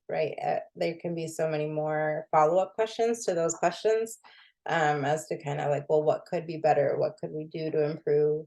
What kind of questions would you like? Or, but I guess I would love to see maybe, yeah. So I just wonder how we can, especially in our secondary, getting more information from our students on how we can improve and how they can feel like they belong, and or what's not happening. I guess that's maybe more the question. Yeah, and I think that's an excellent point that all these indicators that we want, we really need to have multiple sets of data to inform. But the question also is, do we need to have multiple sets of data to inform at the board level? Or do you need to have certain indicators that drive us throughout the system to use multiple sets of data to inform at the levels that we're actually serving? So when we talk about like a student advisory setting a goal at their own school and connecting that to the student-centered equity team, like they might be doing interviews, they might be doing other ways of analyzing if they're making progress. And so it's kind of a yes and, right? Like, and so what do you want to see at a board level to monitor progress? And then what do you want to direct at other levels to make sure that that's a part of the picture that we're getting to inform the work as we move forward? And so I think as we move forward, like it's probably going to be difficult at the board level to establish like what is it that you all want to see consistently, and then trust that we're looking at the other things at the other level as well. I think that this work here and what you ask drives the work up and down our system. So if that makes sense. And I think to piggyback on Sandra, it's sort of like what we've been doing with our community involvement, making sure that we're not just asking everybody to participate in a thought exchange in order to get information or in a survey or, and it was really impactful to see the breakdown demographics. Sorry, it is getting late. Demographics from how the different groups participated in the different types of involvement with our strategic plan. Does that make sense? Like how we had a large percentage of the people that participated in the survey were white, right? Versus the percentage who participated in in-person interviews. So it's the same kind of thing with the panorama data is, as I think Director Sproul said, can we figure out who we're missing? And then we can kind of be comfortable with, well, is what we're looking at giving us an accurate assessment of the whole picture and not just a a few students' pictures. I think for me as a board director, I mean, this was good in getting a baseline of our data. But I think, and it was great tonight. There were pieces of it because, you know, the work is just getting underway, but I think okay, here's our data and what are we going to do about it? And what are we going to do to improve? Because I think that, as board directors, those are the things that, you know, when there are questions about our data, questions about, you know, our state testing scores, or questions about, well, only X% of your students feel a sense of belonging, or only X% of your students are, you know, proficient in math, we can then say, but here's what we're doing. And so, you know, when we start looking at the trends in our data, I mean, that is, of course, important in seeing where our trends are going and making sure that, you know, we are making progress. But to me, the work that's behind that, or, okay, so we're not seeing the progress that we're expecting. So what can we change, or what can we do if we're not, you know, seeing numbers increase? You know, I'm excited to hear kind of what the students are going to come up with, you know, for how to increase sense of belonging in their buildings. That's the kind of stuff that I am curious about, and hearing, you know, some of the work around, you know, academic, you know, like the math fellows and just different things that they're digging into. That to me is kind of the key things I want to continue to hear about. I felt tonight wasn't too long for me, and I realized this was really just getting a baseline. I thought it was an appropriate level of detail, and I appreciated all of the links embedded in the slides that we could review just for more detail as needed. So I appreciate all of that. And as I said earlier, just the connection between the strategic plan that we've already approved and then seeing how those goals are fleshing out and how we will continue to progress monitor. That was extremely important for me to understand. So I appreciate all of that. I am similar to what Sandra said. I think so much of our focus right now is really around that student-centered experience, and we have this great tool, which is Panorama, but I can't help but think there's a lot of valuable data in who's not responding, or who isn't accessing it in a meaningful way. And so I'm intrigued by things like attendance records or discipline records with those who are responding. And so I recognize that the student advisory is going to be doing in-building work, but at a district level, it feels like we need more than just Panorama to really assess kind of our student well-being. Because I think there's a lot going on, and it's hard to kind of parse out all of the things that need to take place in order to support our students. But so I would just say, you know, I think it's a great tool, but like we learned in the strategic plan, our community engages in various ways. And so just keeping those diverse channels open. You said that so much more eloquently than I did, Kyle. And I just also want to say, I think, I don't know about all the board directors, but for me, I already know that study sessions are about 2 hours. So I just know I block the 2 hours. So I think I'd be surprised if it was last time. So I would say, don't feel bad. We already know that this is what we want to hear. So I think we acknowledge that it takes time. So we did a 5-hour study session around the pandemic, so we've survived that.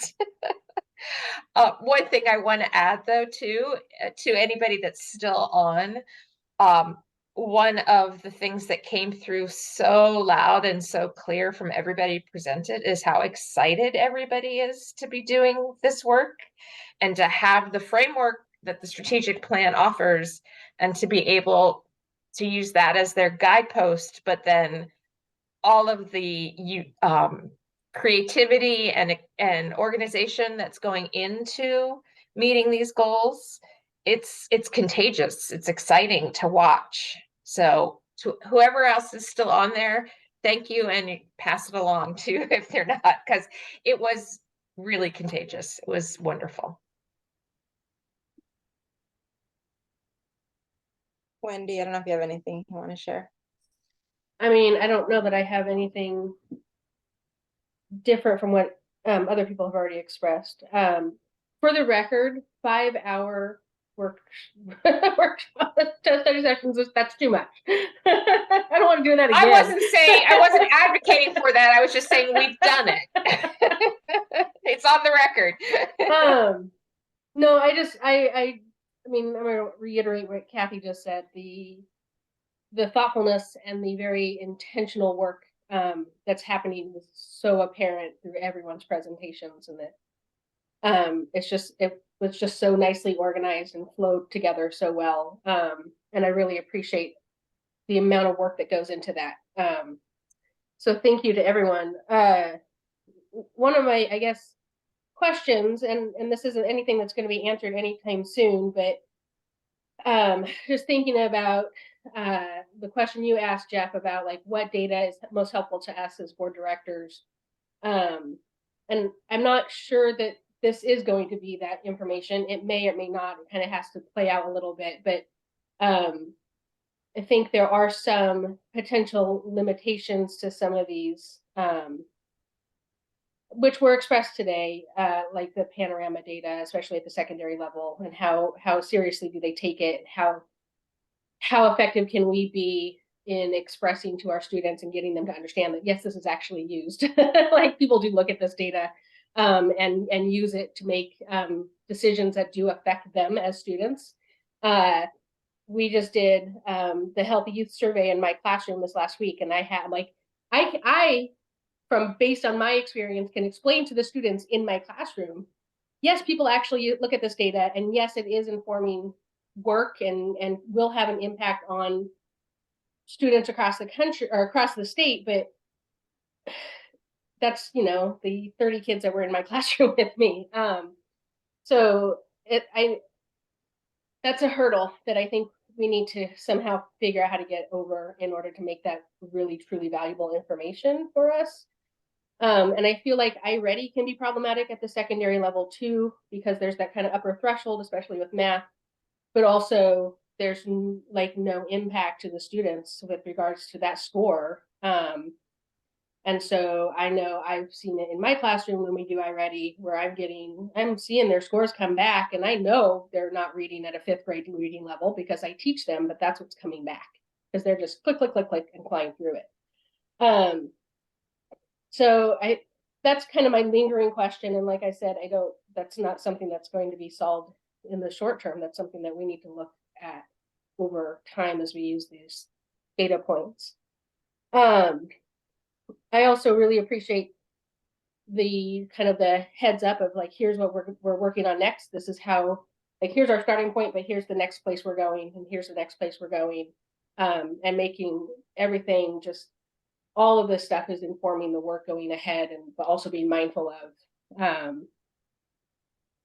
like that progress that progress monitoring of always looking at it like, okay, well, here's what we were doing, and now is the plan still in place, or do we need to pivot to something different? So just maintaining that flexibility too, so that we're making sure that everyone, our students and our teachers and our staff, everyone's getting exactly what they need in order to be successful. So well, I appreciate all the comments and look forward to future conversations about this. With that, I'll turn it back to you, Director Zavala Ortega. Any other final thoughts for the evening? No, not for me. Any other directors? Nope. Okay. Well, thank you. I appreciate everyone's hard work tonight and their dedication and passion for our students. It really, I think we can see it and we feel it, and we appreciate it very much. So we're looking forward to our future study sessions. So our meeting is over at 7:38 p.m. Thank you, everyone, and have a great night.